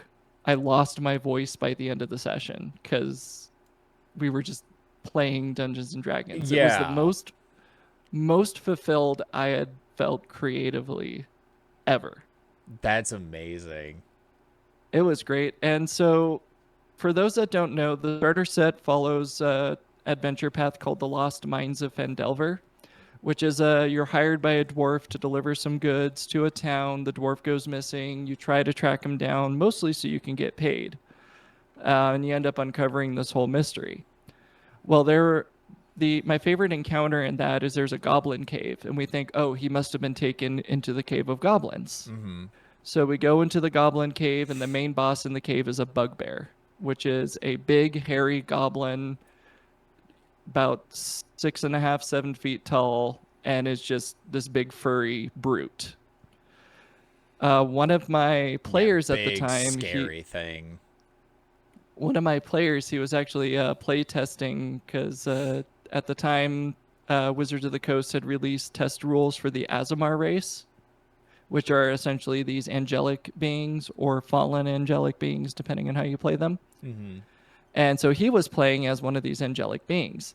And when he's like, okay, whoa, we see this big boss, he goes, instead of fighting him, what if I just pretend that I'm his guardian angel appearing to him? And I'm going to cast light on myself, be this luminous being that is going to call him to repentance. And he, I kid you not, rolled the best charisma checks and just success. And I actually made him roll like 3 or 4 times because I was trying to force a failure because I was an early DM. You know, I had no DMing Yeah. experience, and I was just trying to force a failure because I'm like, well, they got to do the fight. But he Yeah. kept succeeding Oh, that's so and funny. succeeding well. Until eventually what happened was is this bugbear is reduced to tears, realizing that he's led a life of sin and depravity and that he needs to change his ways. And they had a river that flowed through the cave that was blocked up by a dam. And so the Hmm. bugbear breaks the dam, falls into the river like he's being baptized, and carried down the river where he is pledging to lead a reformed life. Oh my god. And that's how they beat the boss. That's incredible. And he became a recurring character. He's one of my first recurring characters. So I like to now, in every campaign, I have characters that I pull and reuse. Right. He was one that came off early, and they would come across him trying to learn to be good, but he has no concept of what good is. So, for instance, he'd go to a village, and he goes, "Oh, well, this village they're short on food, but they have all of these old and disabled people that are eating all the food and not contributing. So if we just get rid of the old and the sick, then there's enough food to go around, and those that can work for the food can do it. I'm doing a good thing. I'm helping people." And they have to be like, "Whoa, whoa, whoa, whoa, whoa. You can't do that. That's not good." And they have to teach him. Incredible. And so just it gave me a way to continually bring him back to the campaign. His name was Clark. And Clark Okay. would come back all the time. And Oh, he's that's soft spot in my heart. hysterical. And so shortly after that, I bought every D&D book for 5th edition as it released. I would Hmm. pick it up. I would get the variant covers. I started expanding into old editions of the game because with my particular hyperfixation, I'm going to learn the history of stuff. So I actually went Yeah. back and found stuff from D&D Basic. So you go to a used bookstore, go to their RPG section. I had stuff from the first edition on through. So I That's actually have cool. books for every edition. And then one thing that I did, and I'm going to grab this real quick. Yeah. Oh, I have it right here. This was the 3rd edition D20 rule set of the Star Yo. Wars D&D 3.5. And That's sick. I did run a one shot it with that rule set. Now I will say there's better Star Wars rule sets. This Hmm. is trying to force D&D rules onto Star Wars, and I don't think it worked super well. Yeah, because I think there's Uh, Star Wars Force of Destiny, I think is yeah, Force the and Destiny, yeah. yes. So you D&D was kind of what got you into tabletop RPGs. Have you played other systems, and what systems, and maybe a little bit of this could be a little bit of an opportunity to see, like, is D&D your favorite, and what is it that maybe other systems don't, and, like, kind of want to know what your favorite is, and what other systems like do or don't have that could potentially make them higher on your list. So I think it depends on what I want to do. So I still see Dungeons and Dragons as a good all-rounder. Hmm. So if I just want good old classic dungeon crawling with adventure elements, I am going to go to Dungeons and Dragons. Okay. Other systems that I played a system called Fate. And I like Fate, and it's going to be hard for me to explain it without giving a whole tutorial, but you have special dice with plus and minuses. Okay. And the whole point of Fate is you have fate points that can alter the story. So you can Interesting. have bad things happen to you, and when bad things happen to you, you get a point of fate that you can then use later on. And you can even use it in a flashback sense where it's like, okay, I've had all these bad things happen. I have fate points. Hey, we're going to go do a heist. And oh, how are we going to break into the bank vault? Well, I can blow a fate point and be like, oh, yeah, well, I have a guy on the inside.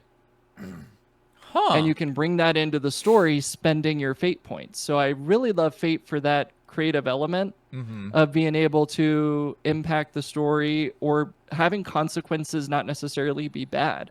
Okay. Because every time you take a hit or you lose or you don't succeed on something, you're gaining points to influence the story later. So you're being penalized now, but you get a little reward for accepting your penalty. Okay. I That's an really like that interesting game. system.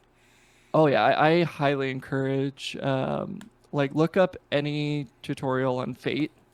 I actually have a setting that I want to run in it that I actually won't spoil on here until I actually run it because I want to at least put it out there, and if I record it, I want to be able to do it before someone else does it. Yeah. But it is a blending of two different IPs. Oh. So it is like a proper setting.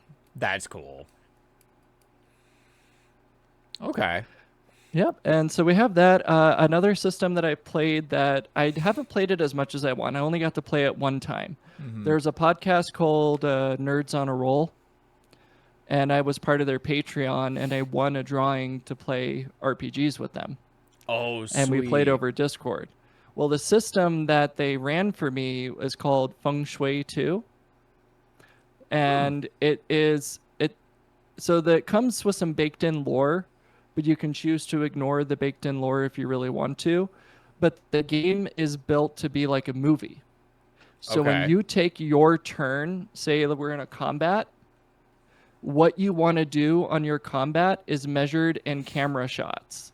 Okay, if you're gonna, Oh. do a somersault, jump up, rope this guy, and bring him into yourself and knife him, that's gonna take so many dramatic camera shots. The amount of camera shots it takes you to do your thing determines when your next turn is. So the initiative is dynamic based on how many camera shots you're taking. And the Okay. whole system is really just built around movies. It plays like a movie, and it's supposed to play like those old kind of kung fu style movies. Yeah. So that's a really fun system. And so if I want to do something really cinematic, where I'm Mm-hmm. not trying to simulate combat, but I want to have something goofy that feels like a movie, I'm gonna run that. Yeah. Uh, Yeah. some games are just good for just a one-off, one night. So I love one-page RPGs Mm-hmm. where all the rules fit on one page.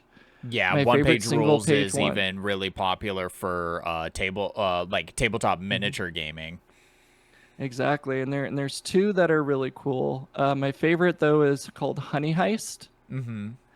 In Honey Heist, you are all playing bears trying to steal honey, That's and and there's just rules. You have a random character generator that determines the aspects of your bear, what your bear can do, what your bear can't, mm-hmm. how intelligent is it, and the whole point is you're invading HoneyCon to steal honey, and it's hilarious. That sounds like just cute. And another game is called Everybody is John or Everyone is John. Okay. And it all centers around everyone is. So John has multiple personality disorder. We are all John's personalities fighting for control of John's body. Okay. And we all have separate goals. So the point of the game is to inhabit John's body long enough to accomplish your goal and score points. That's And by the awesome. end of the night, we determine who wins by who got to accomplish their goals, or Yeah. some goals are repeatable, things like that. But there's rules in line for how long you can control John's body, how to Mm-hmm. get control of John's body. So those are all ones that I've personally tried and that I Okay. really enjoy. I Okay. think again, my heart started with D&D. and that's I think what I'm always going to return to, and that's where I'm the most comfortable. But any one of those games I would pull out in a heartbeat, depending Okay. on what I wanted to do.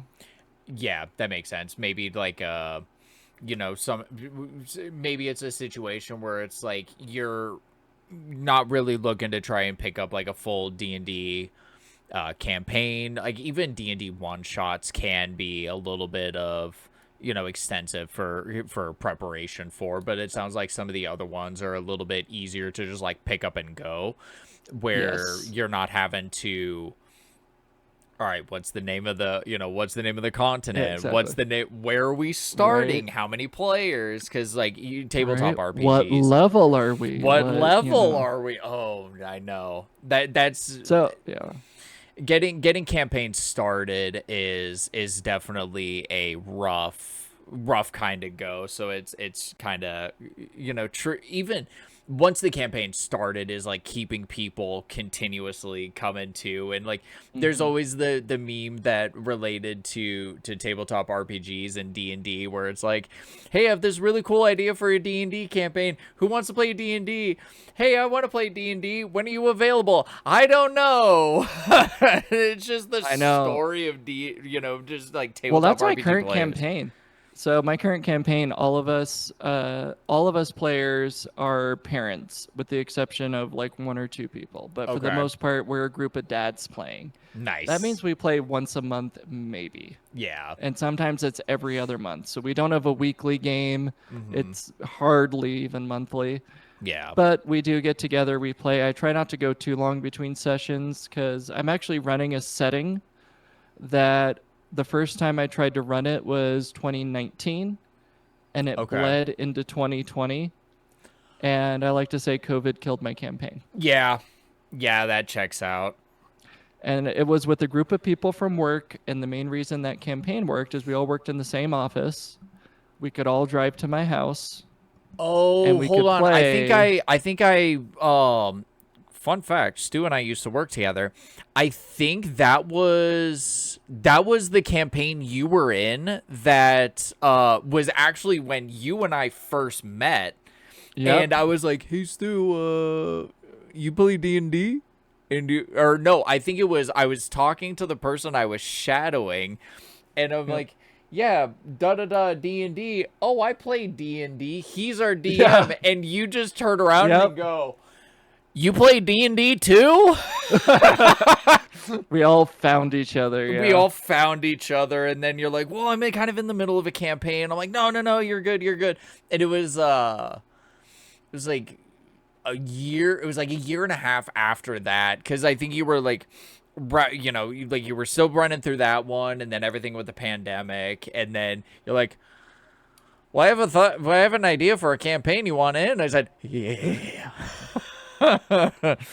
But yeah, dude. And then, because I was in that campaign with you for, A while. It was a couple of yeah, years. it was a little while, and then I was like, hey, so recently started a job. Work the day that we run the campaign. Gotta go by, and then it just Yep. went, and it That's just okay. disappeared. Yeah, and then I brought in other people to that campaign, and I didn't really vet or anticipate how people would get along with each other or not. Yeah. And there was a lot of interpersonal drama, and that campaign actually fell apart pretty bad towards the end. Like, we technically finished the Yeah. story, but that's how I learned we can't hot swap rosters in the middle of a campaign so Mm-hmm. much. And I have to really judge how well people get along with each other, and I can't just force everyone into a room and think we're all going to get along perfectly. Yeah. But it had a lot of conflict in it.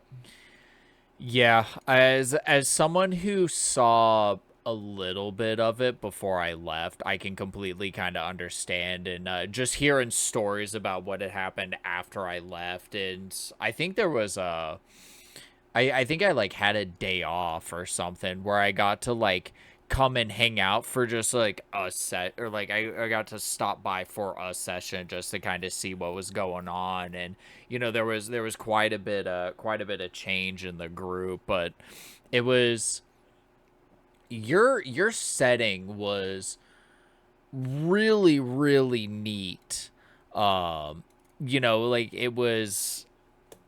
Let me see how much I can remember from it, but it was, this town was constantly being attacked by spiders, and I mean, just like hordes of them, and people are like, dude, where are these spiders coming from?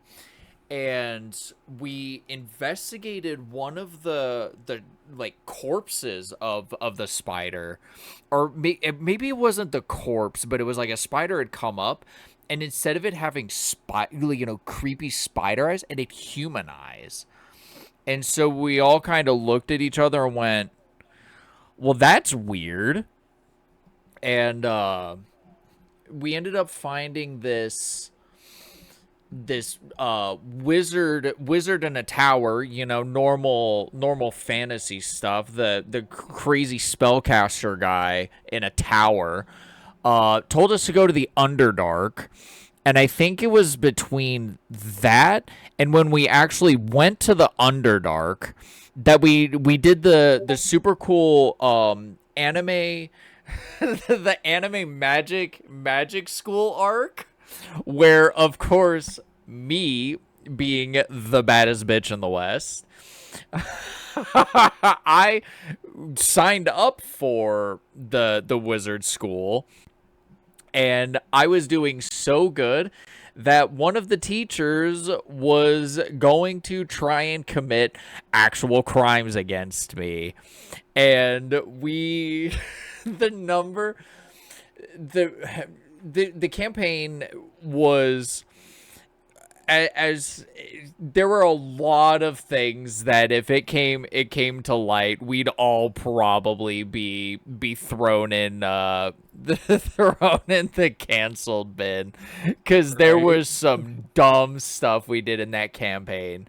Well, and I will fully admit I was drinking very heavily at the time. Oh, it was Going through a such party an hard alcohol phase. fueled campaign. It was It so was. bad.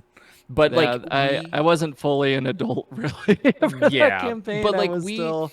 we all, aside from the kind of questionable kind of things that maybe happened, whether it was going to be like an NPC going to commit to one of the players, or the the NPC that was trying to white knight one of our player characters, and the other character was like, nobody simps for my girl, and my character went, nobody simps for her either, and we shoot the only decent character, like NPC, in Yep. the entire campaign, because he's like, just The one pure every soul. session we somehow walked away from, we're hysterically laughing. We had a dumb stuff we say chat that was just constantly popping off.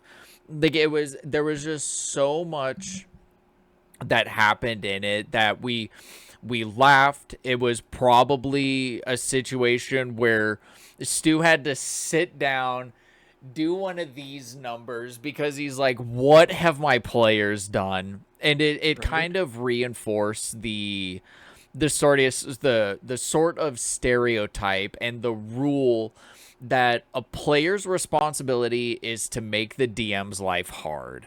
And that's exactly what we did. And we did a damn good job of it. Seriously. Well, and I'll let you in on a little bit of secret. I put a link in your Discord, in a private chat between us.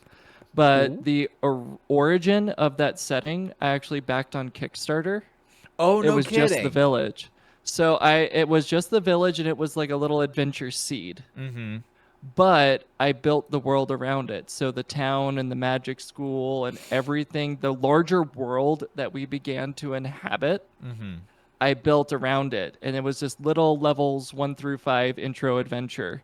Okay. And it grew from that back setting, and we really co-created this world together. A Yeah. lot of that world was improvised in the moment, and I just had to take notes about what I was creating when I was doing it. And I think my strong theater background and ability to improv really helped with that because I just rolled with stuff and I had to pull Yeah. stuff out of thin air. At one point, we were going to go kill the spider goddess, and I was already working on mechanics on how we would have fought and defeated the spider goddess to Hmm. break the curse that way. Unfortunately, that Oh. plot line got abandoned when there was a roster shakeup Yeah. in the campaign. But I could probably tell you my idea for that. Dude, fighting the so now knowing that you had planned for the spider goddess, Hmm. was that something that you were planning to have happen in the Underdark? No, so that's actually why we were doing the interplanar travel. So at one point in that campaign, we Oh. got a spelljammer ship Okay. and we could cross the plane. So I don't know. This might have been right around the time you dropped off, was we were I traveling the never got planes. to the interplanar stuff. So I Yeah. it was because we went into the Underdark. We got to like the main. So the fiasco that happened with the only decent NPC, we crossed the like lake over to the main city, and my last session was actually um me basically killing off my character and taking on a new character, That's and right. then like we did that session. Not even 2 weeks later, I'm like, I gotta bounce out of the campaign. Like, I just Yep. can't make any of the sessions anymore. And so like all the like the anything further in the Underdark was I was out of. I think there was like crumbling of the that main city. I don't remember 100% exactly. Yeah. So that city I actually ripped out of another campaign module.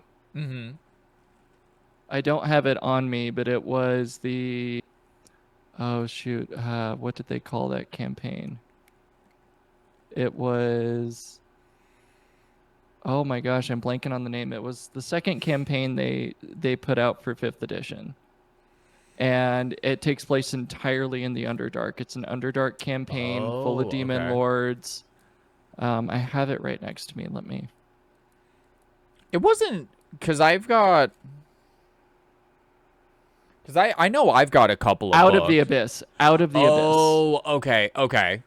Yeah, so it's Out of the Abyss. I actually stole the city from that. It's actually a section of the campaign, and I ripped it out and repurposed Okay. it. That's Uh, sick. and so it's a deep dwarf city Mm-hmm. that their forge is lit by a dragon that they have captive. And we ended up releasing the dragon That's that was right. captive, turning him against his captors, and he raised the city. That's what it was. That's why this city was crumbling. That's okay. Yep, yep, yep, yep. I do remember that. So at a certain point, we decided that we needed to kill the spider goddess. That's the only way we're going to break the curse. So rather Mm-hmm. than going back and finding another way to break the curse, we're just going to go straight to the source. Yeah. This is all the spider goddess's fault. We're going to go take her out. Yeah. And in my mind, I'm like, well, you can't really kill gods, and Yeah. gods don't really have stats. But I thought, what's a cool method to maybe remove a god from the equation? Mm-hmm. So I went to the Renaissance Festival and I got a puzzle box. And the Okay. puzzle box has all of these pieces. And you're supposed to build a perfect cube out of all these pieces. Yeah.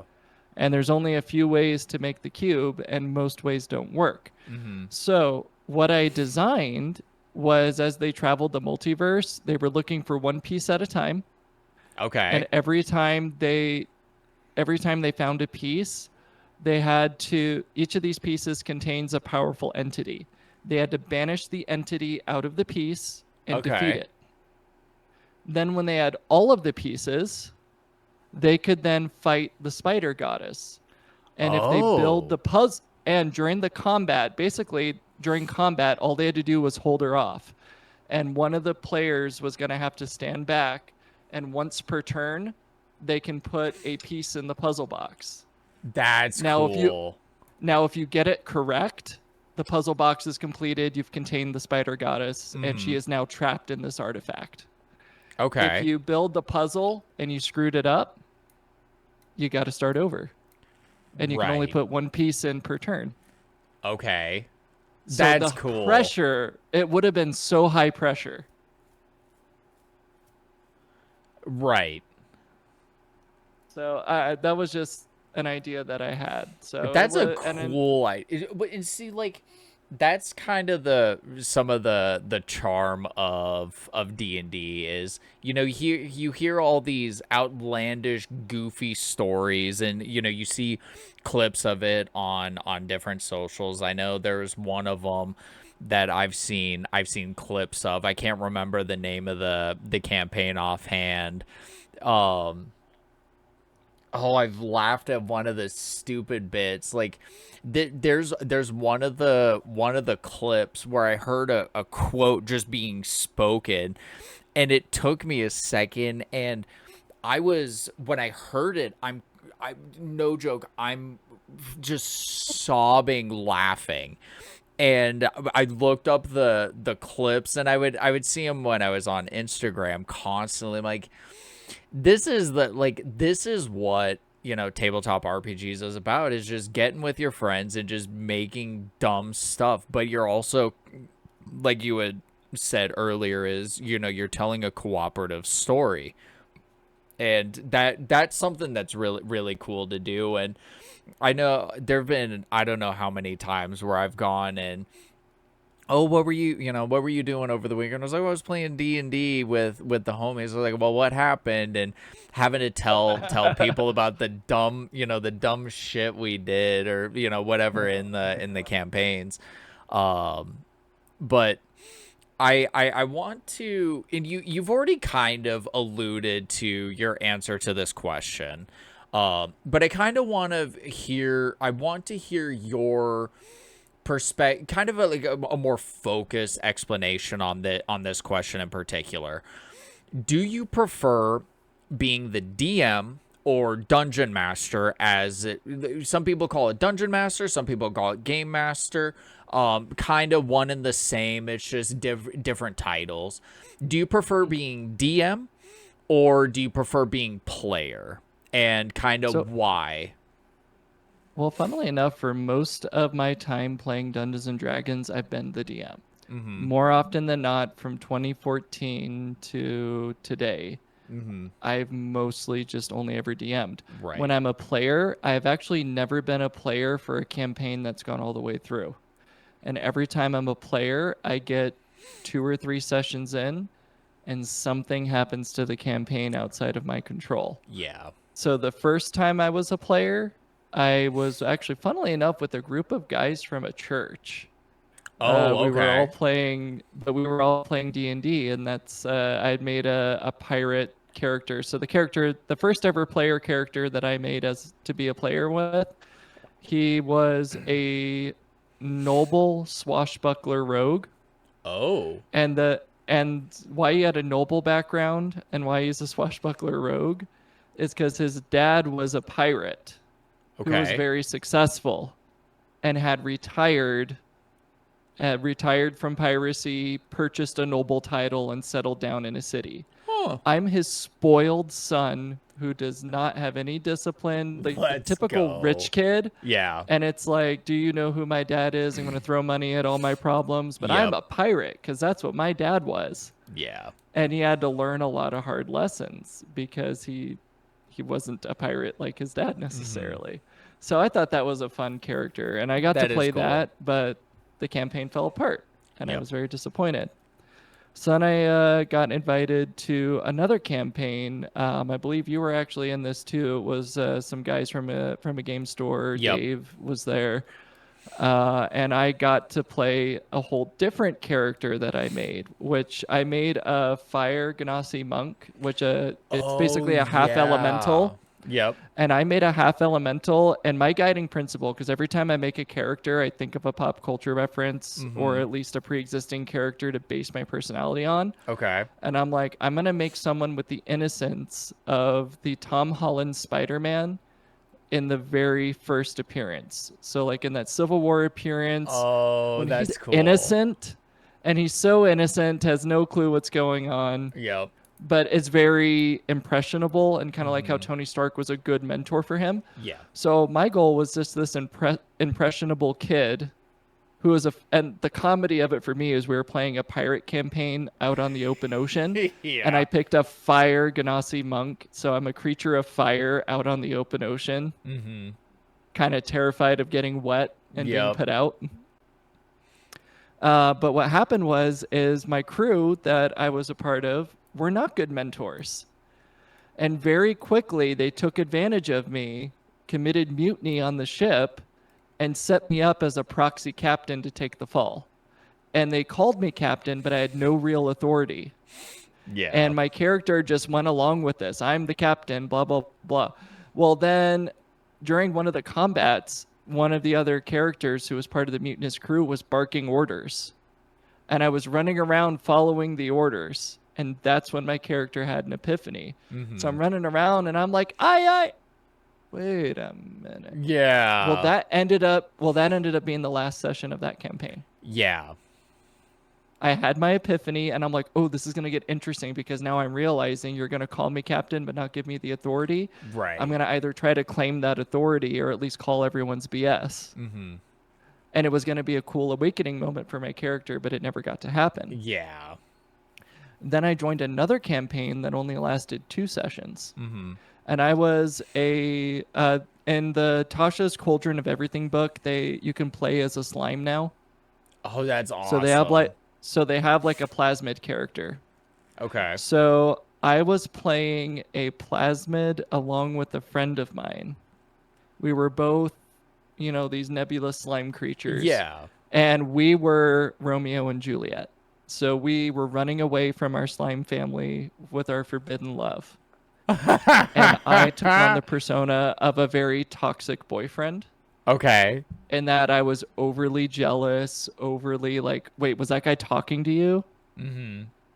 And this character was going to go on a journey of learning healthy boundaries. It was so fun. It was absolutely hilarious. We had a great start, but the campaign, again, it ended in a couple of sessions. Yeah. And then I made another character for a campaign that was supposed to go long term, where I was playing in an Eberron setting. Eberron is like their steampunk setting, essentially. Yeah. And I was playing a wolf shifter. So essentially, I was basically a Oh. werewolf. And then I took a Path of the Beast barbarian. So Hmm. I would use my racial trait to shift into kind of a pseudo werewolf form. Right. And then when I raged as a barbarian, I would go even further wolf. Oh, that's So it cool. so it built on each. It was a cool character, but again, that fell apart too. So for me, all this is to say, I prefer DMing because I can control when the campaign ends, Yeah. even if I have to do a roster swap. Right. And I just feel so left down. And every time I get invited to play in someone's campaign, I'm like, is it going to stick? Yeah. Am I going to set time aside? I'm going to drive out and play this game, and then it's just going to fall apart again. And now I have another level 2 character sheet lying around. Yeah. So I like the low pressure being a player, and I like just being more subject to someone's story and adding that layer of chaos. Hmm.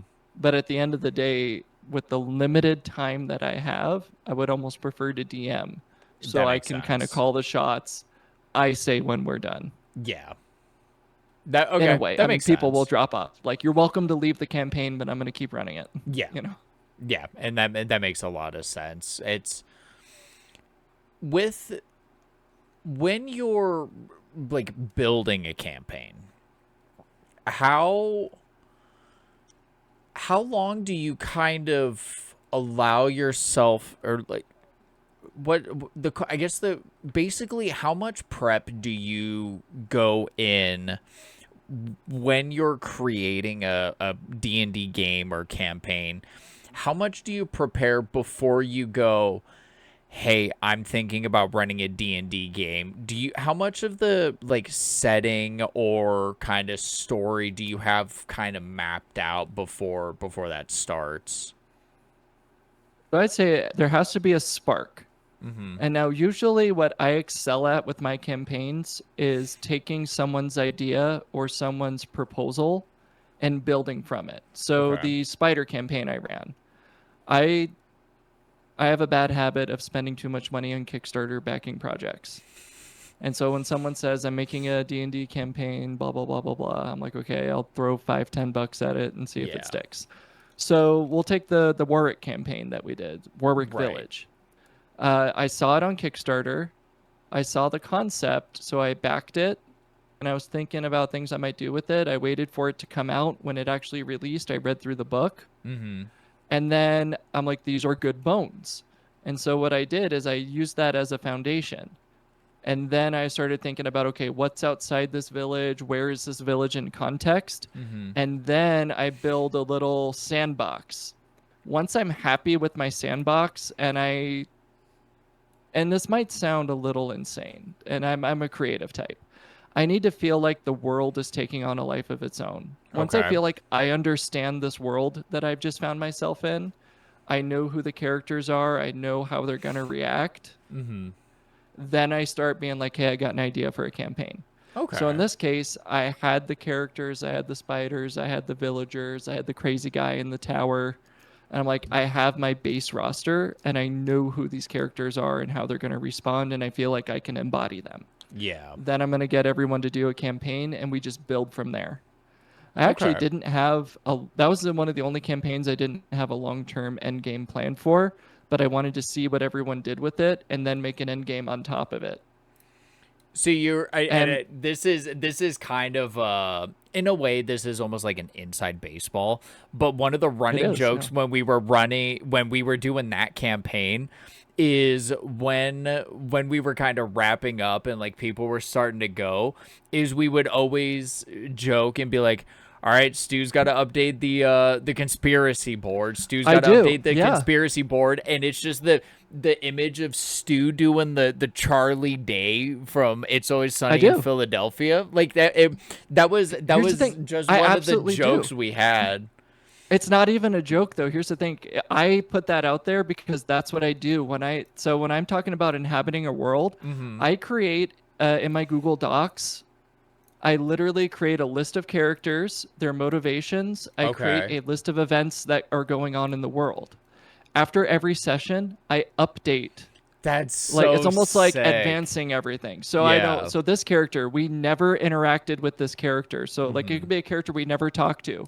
Okay, what happened to him? And let's advance him a day. Yeah. And so basically it's a lot of work. So for me, because we only really run, I think that campaign we ran about twice a month. But About, really, yeah. yeah. But since we're only running once or twice a month, that gives me all that time to literally update my conspiracy board. And so when we decided we were going to kill the spider goddess, I pulled mechanics and I was like, okay, we have a path to do it.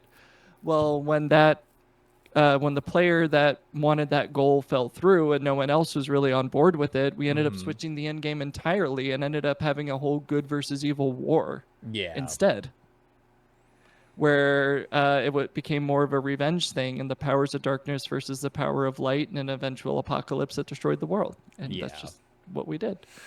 So the current campaign that I'm running is actually another setting that I backed on Kickstarter, and it actually never got finished. And the Oh. creator ended up disgraced, completely out of, like, has not done anything for RPG since then. He actually just gave everyone Google Drive access to all the work in progress documents because he's like, yeah, I realize I'm never going to finish this. I know some of you contributed, like myself, $60 to this, but Oh, wow. it's never coming out. Have at it. I'm done. And then he went off to Burning Man with all of our money. So I was really frustrated on that, but Yeah. it's my favorite setting. So the reason I backed this setting on Kickstarter was the whole setting is around the Tarrasque. And so for those that don't know what a Tarrasque is, it's an end game Dungeons and Dragons boss that's essentially a giant dinosaur. It's a giant primordial dinosaur that regenerates, has a ton of health. It's basically impossible to kill. You end a campaign with it, and it's designed to kill top level characters. Okay. In this setting, they took that creature and instead of killing it, they just trapped it. And Huh. they put 12 magical harpoons through it to hold it in place until we find a way to kill it permanently. Because in this world, because that creature regenerates, basically every so many thousand years, this creature rises up, heroes rise up to fight it, they kill it, they defeat it. Well, then, even if there's one cell of it left, it kind of Deadpools back over time, Yeah. regrows itself, and then so many thousand years down the road, we have to kill it again. Right. So the Right. rulers and the powers that be are like, what if we can stop the cycle? So how about let's not kill it this time so we don't have to wait 2,000 years for it to show up, but let's trap it and study it scientifically. Well, Interesting.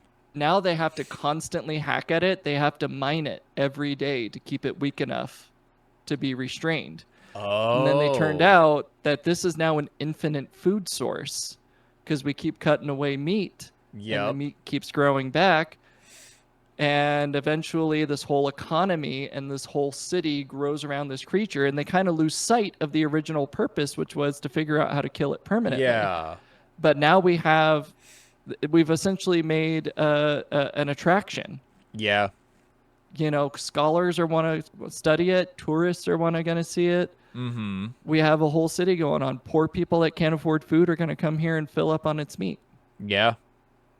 And it creates this whole interconnected web of a criminal city. You have the hippies that want to release it.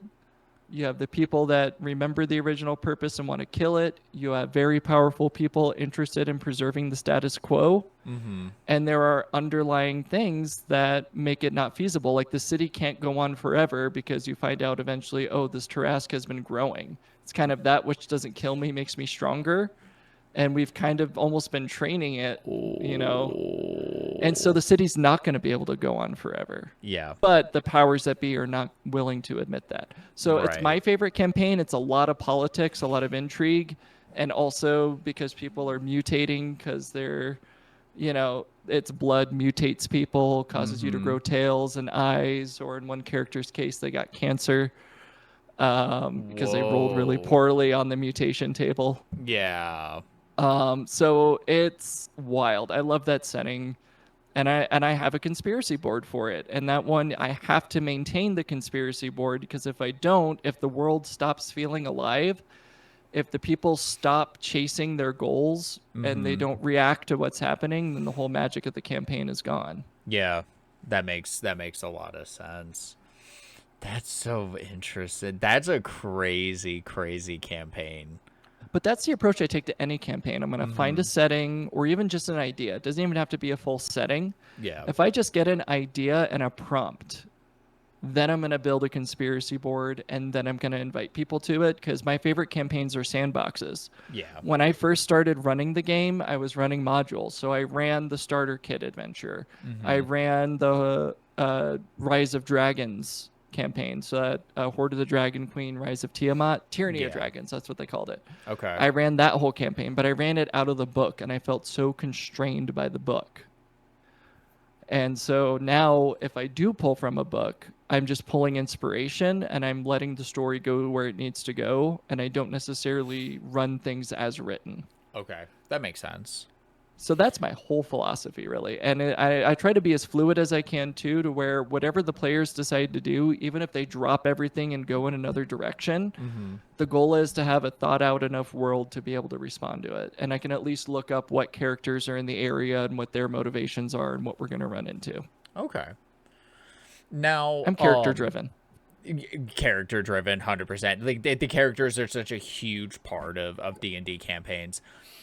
Just with it getting so late, Yep. I do we at least the tabletop RPG portion. I want to wrap up, and I want to wrap it up with a question for someone who has never played a tabletop RPG, and knowing what it is you know now. Somebody goes, "Hey, I've got some interest in playing like D&D or Pathfinder." What advice would you give that person, or what would your kind of immediate reaction be if somebody came up to you and was like, I'm interested in D&D or just some sort of a tabletop RPG? Absolutely. If it's somebody that I know personally, I'm going to be a little bit selfish and I will say, let me just prepare an evening for you. Let's get some people you like to hang around and let's just make a night. And Mm-hmm. I've done that for several people. I'll invite them and I'll run a little introductory adventure. But if it was someone, say, I didn't know, or just people coming to me for advice, or like, Mm-hmm. hey, I have friends who want to play, I would say go to your local game store and ask, if people play Dungeons and Dragons there, if they have any Adventurers League or any kind Mm-hmm. of thing. And most groups are pretty open and are willing to accept and take you on, or they can at least point you in the right direction of someone who knows how to play. Because if you have no community, then you're going to have to go out and make your own. Right. Worst case scenario, if you don't have someone like me or another friend that can lead you into it, literally go find whatever system you want. Pathfinder has these too. Most major RPG systems have a starter box. Just get the starter box, and if no one else is willing to run it for you, then just run it. Yeah. And then even if you find out you don't like running the game, you at least start to dip your toe into it. And running it will help you understand it enough to where you can more confidently go into a game store and say, hey, I want to play. Yeah. Because there is a social aspect of it to where you're going to have to be brave enough to join a group or find a group or make a group. Okay. And that's one of the reasons I think tabletop gaming is so important, because these are social skills that I think sometimes get swept under the rug. We have an increasingly isolated culture. Mm-hmm. We're in our screens, we're playing our video games, we don't really interface with each other. RPGs force people to come together, and whether it's like we are screen to screen, like you can run games online, Mm-hmm. or in person, you are getting around a table, virtual or otherwise, with other people and building something together. Yeah. I mean, I think it's something that I can at least just to kind of tie this off with a bow is especially since I've been getting into like the tabletop wargaming kind of hobby is like the painting aspect of it is it is incredible how much a creative outlet or like a creative hobby can help with de-stressing because you can kind of see, you know, maybe if you decide to sit down and draw something, you know, the first time you put that pencil to paper, it's not gonna be incredible, but you're gonna be able to look at it and there's, you know, maybe you're the type where you put it down and you go, I'm on the way to something, but I want to do better, and it's that desire to want to do better in that creative hobby, and not even for the sake of I can do better than, you know, Joe Schmo over here, or I can paint better than Stu. Like it's never like that, but it's I can draw better than I did yesterday, and or I can Mhm. draw better than myself a month ago, or I can paint this mini better than I did a year ago, or whatever that ends up being. But it allows you to put energy into something productive, and you can look at that thing and go, I did that, and it's that sense of pride. And you know, in a way, D&D campaigns are kind of a similar case where it's like I was a part of building that world, building that story. I thought up this really dumb idea for a character, but I did that cool thing. And I think that's something that's a lot of has been lost a lot with just a lot of kind of the Mhm. way that technology is nowadays. It kind of takes away a little bit of our creativity and sucks, unfortunately, just sucks a lot of our time into, you know, away from being able to jump into those like creative hobbies. Mhm. I agree. Well, hey, that's I will say, just try to find a tabletop game to play. It could be a card game, could be a board game, could be a Mm-hmm. role-playing game. Just find a table, get around with some people, and you might find you have more in common than you thought. And it's a great way to connect with people. And honestly, your local game store, they usually have a place where you can go sit down, And whether you're meeting someone to play a board game or play an Mhm. RPG, play a card game, yeah, there's leagues and stuff, but you don't have to put yourself in with the sweats playing Magic. You don't Right. have to show up there, build a god tier deck, and win a league. There are Right, just so many right. people that meet up casually to play, and you'd be very surprised. So I just encourage everyone, dip your toe in a hobby, get your family playing if your family likes to play games. Maybe they Mhm. don't know they like to play games yet. Sit them around a table and play something. Yeah. My kids are 4 and 6 years old. We already play some board games together as a family. Very basic stuff. And we've Right. done some basic RPG role playing. Mhm. But really, we're just around a table goofing off. And Yeah. you're going to make lifelong friends doing that. And just another piece of advice is if there is one of those tabletop games that is somehow tied to an IP that you yourself are a big fan of, that's a really good jumping point to be able to jump into. If it ends up being a TCG, I know some people have their thoughts on it, and then there's also like tabletop wargaming. There's a lot of different ways to kind of jump into these different hobbies, and a lot of IPs have a lot of different ways to jump into that. But sometimes you just got to do a little bit of looking, and you might end up finding a good hobby. Stu, I want to do a sort of, I don't know what I would call this segment. Probably something related to coffee because I'm a cheese ball.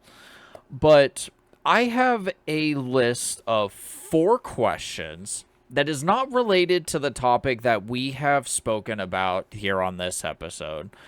Um, and I kind of want to understand a little bit more about like what's kind of tinkering in that brain of yours. And these are also questions that I've kind of been thinking about for myself. So the first question that I've got for you: retro gaming versus modern gaming.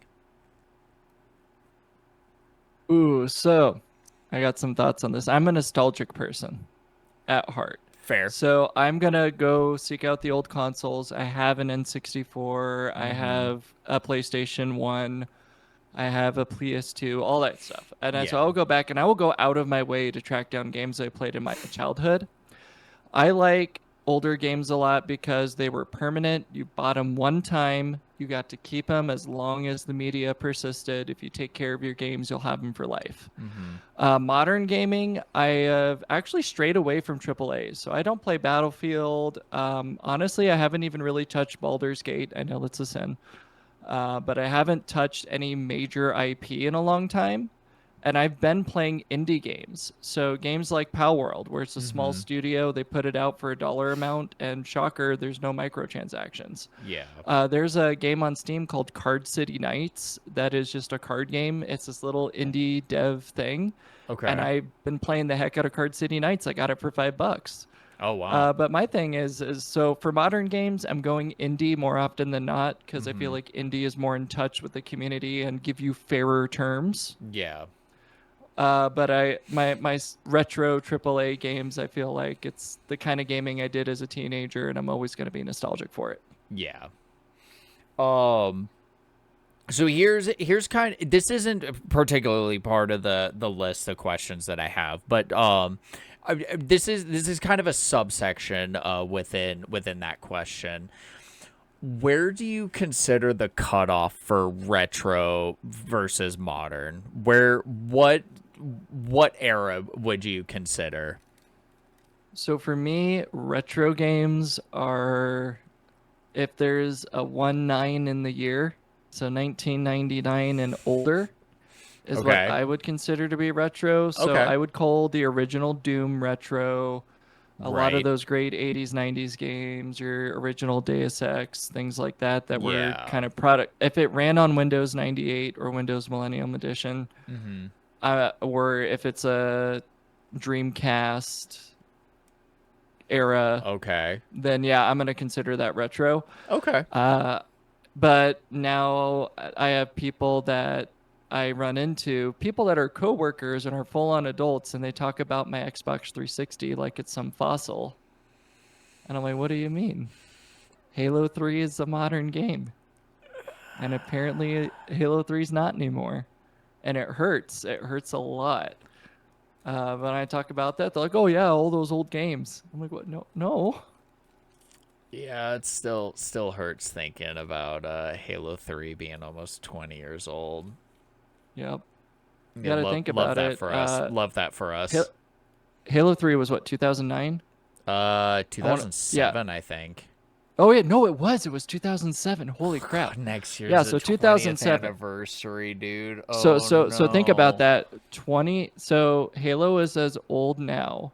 And back then for us, a game that old was we're talking like Sega Saturn type stuff or NES, Oh SNES yeah. games. It's that level of going back in time. It's I'm fine. sorry, Matt, I broke I you. didn't want to be happy anymore anyways. And you were trying to wrap up your podcast and everything, and I'm just here to shatter your world. Dude. No, it's fine. I'll have my existential crisis after. Slightly in the ballpark, but the next question that I have on the list, physical versus digital media.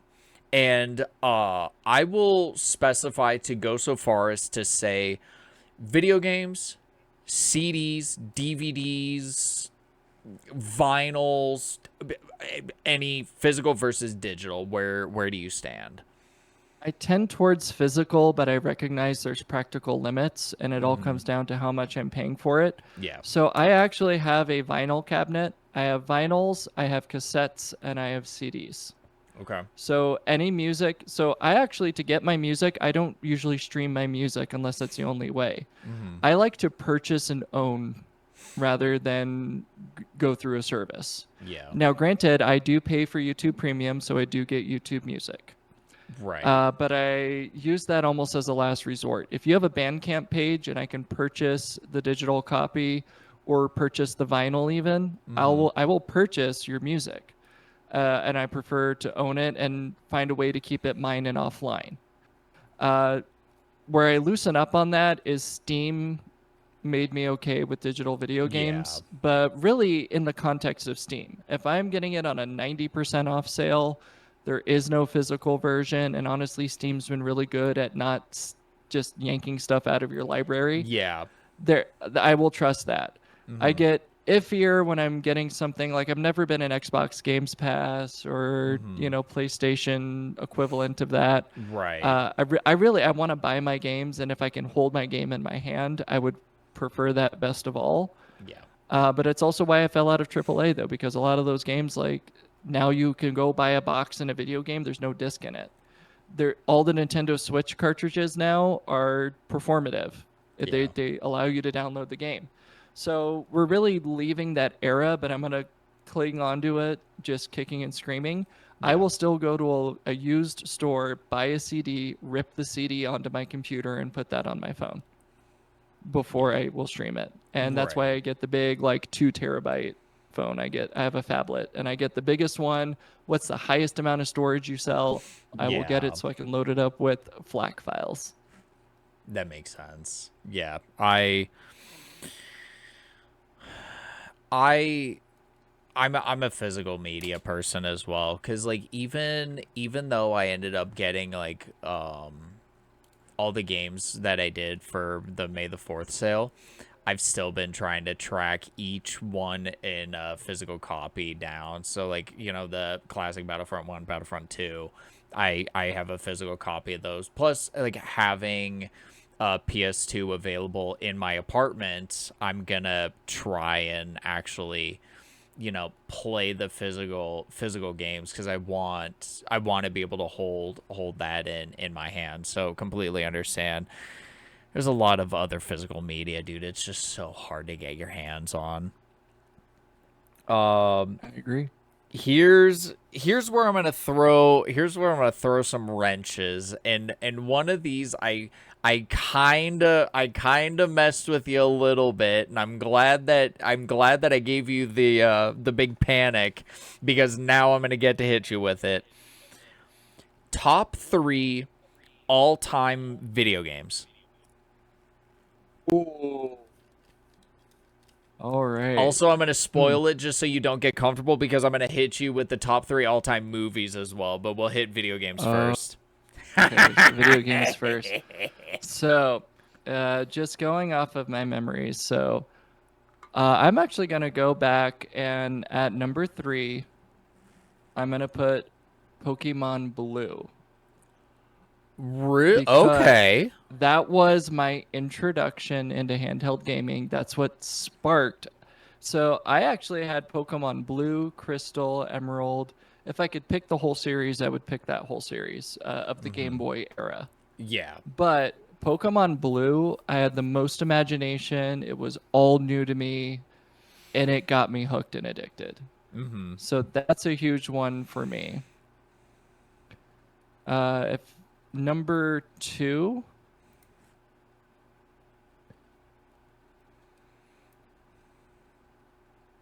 I'm torn between two of these because I played them both in equal measure. Okay. But um, I'm gonna go with my heart on this, and I'm gonna actually say Halo 2. I know I wanted to say 3 or Reach because 3 and Reach were Okay. both really good. Yeah. Really, for 3 and Reach, we had Forge, and I love messing around in Forge in Halo. That Oh, was huge. Forge was so much Yeah. fun. But the story of Halo 2, the cutscenes, the quality of the cutscenes in Halo 2, I think are better than the rest of the series. Better than 3, better than 1, and I don't even just mean the remastered, the original graphics Halo 2. That story, the opening of Halo 2, I have not seen another game do an opening that well. Yeah. Uh, the whole heretic trial. I was just about to say, I'm telling you, that intro, and yep, it is that intro.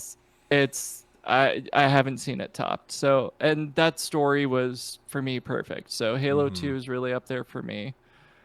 My number one game of all time. Thinking how back in my childhood I'm gonna go with this. 'Cause that's a tough one. So I'm gonna say currently my current obsession right now, I would say like I'm currently obsessed with Palworld. What I was equally obsessed with when it came out was Elder Scrolls Skyrim.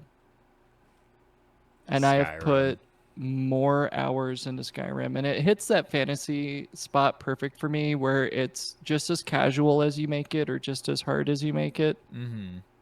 And honestly, it's been re-released to death, and that's hurt it. Yeah. When it came out, though, in its context, and I think that was also around like 2011. It was 11, 11, 11. 11, 11, 11, yep. So, in context, that was a perfect game for its time. Yeah.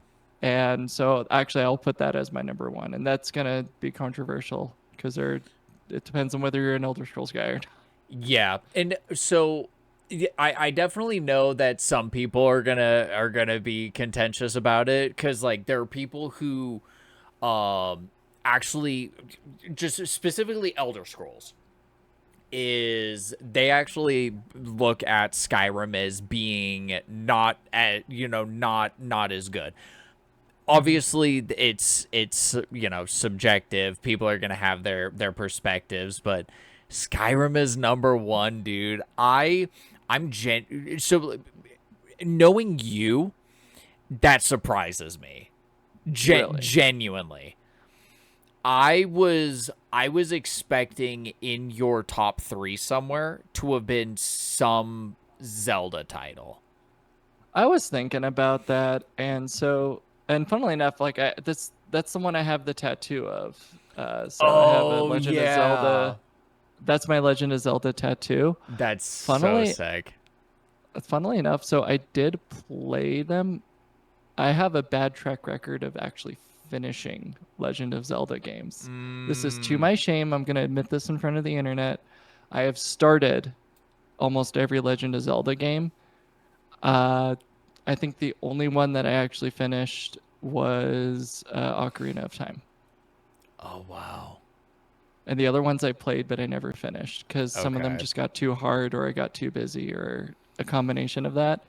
I still like I got a Switch and we got Legend of Zelda Breath of the Wild at Mm-hmm. launch. I've not even cleared the first boss, Wow. So but I played it. it's funny because I ended up splurging and I got the Tears of the Kingdom like collector's edition. I've downloaded the game on my Switch.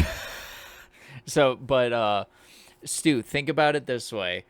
You can live vicariously through me Oh. as I play through Zelda games for the first time.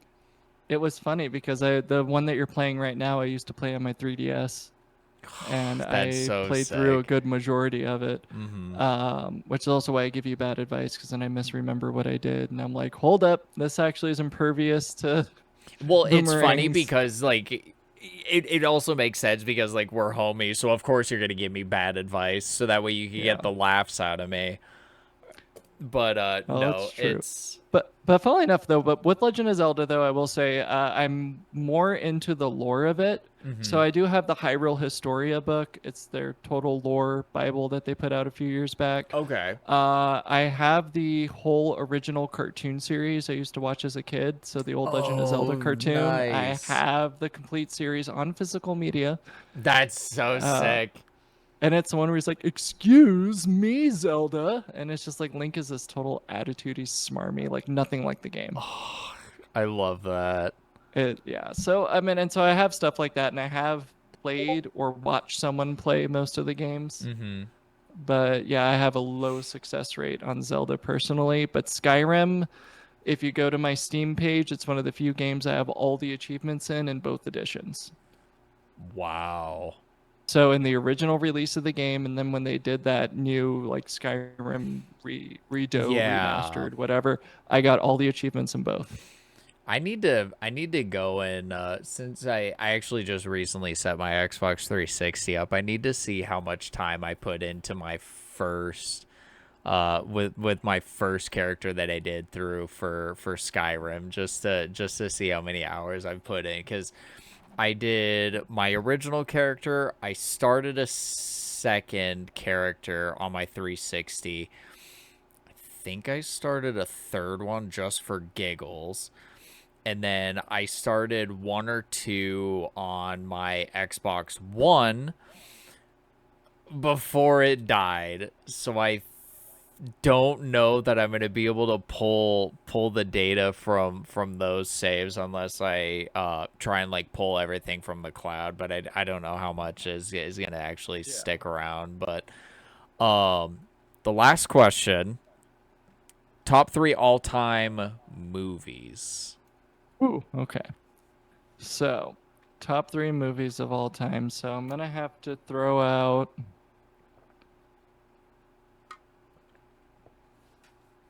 So I like obscure musicals. I'm gonna put it this way. So the Okay. 80s and 70s were full of obscure musicals. This was one by Brian De Palma. Mhm. He directed a movie called Phantom of the Paradise. That's a cool name.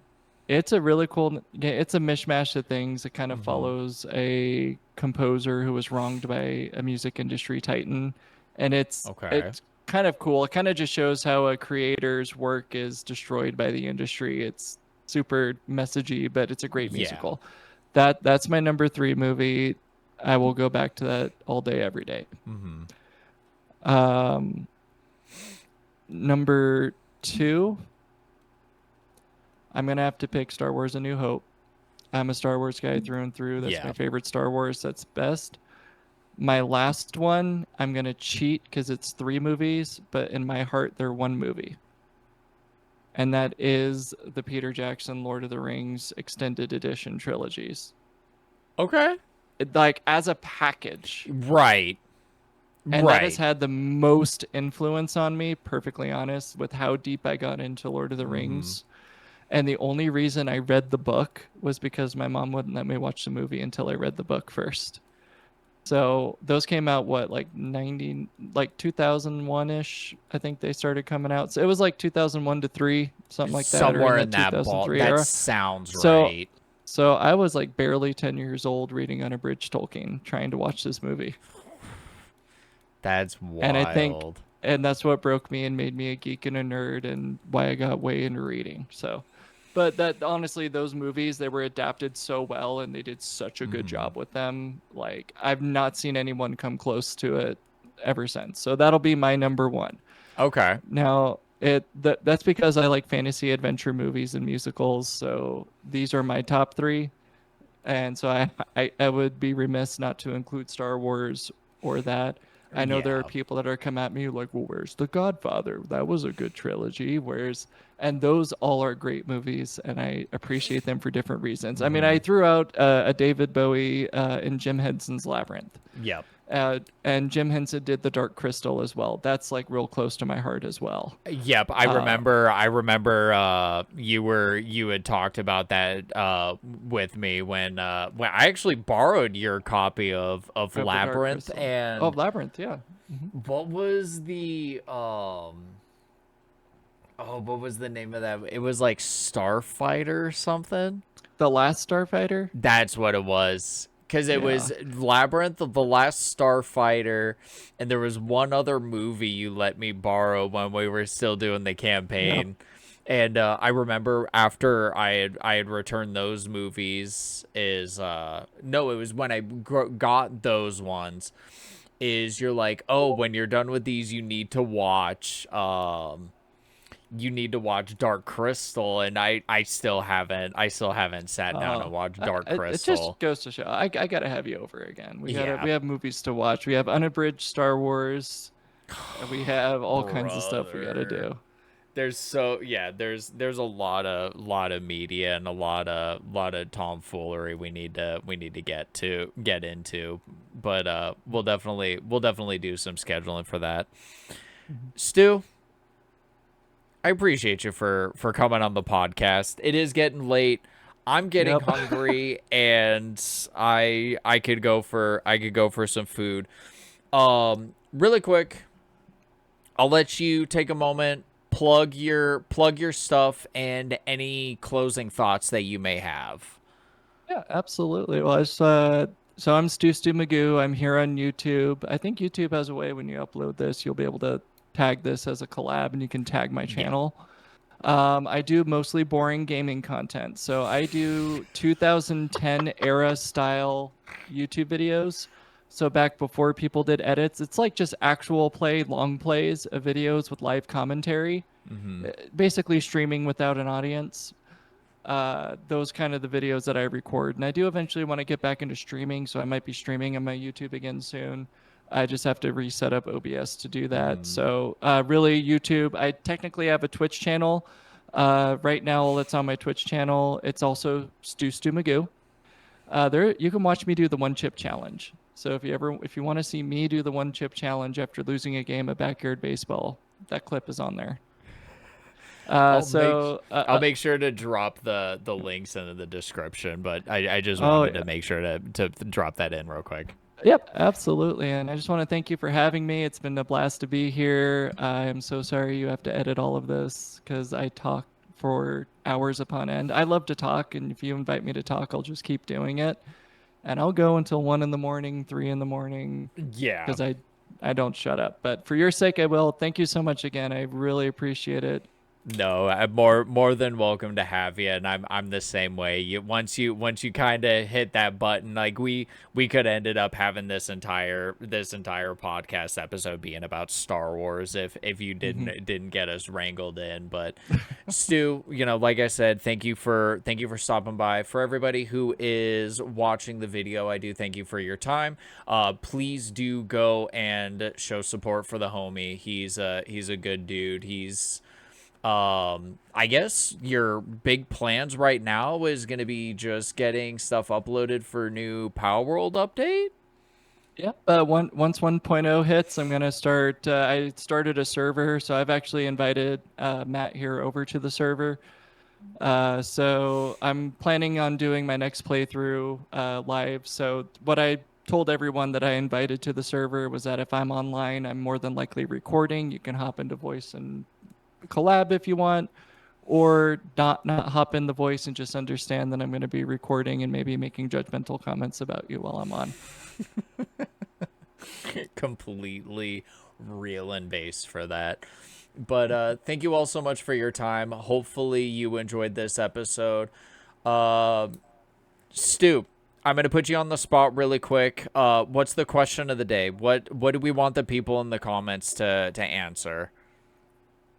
What was your video game that got you into gaming? So when you first identified yourself as a gamer, what was the game that did that for you? That's a perfect question. Uh, Drop the answer to that question in the comments below. Like I said, everything link wise will be down there, but I say this at the end of all my live streams.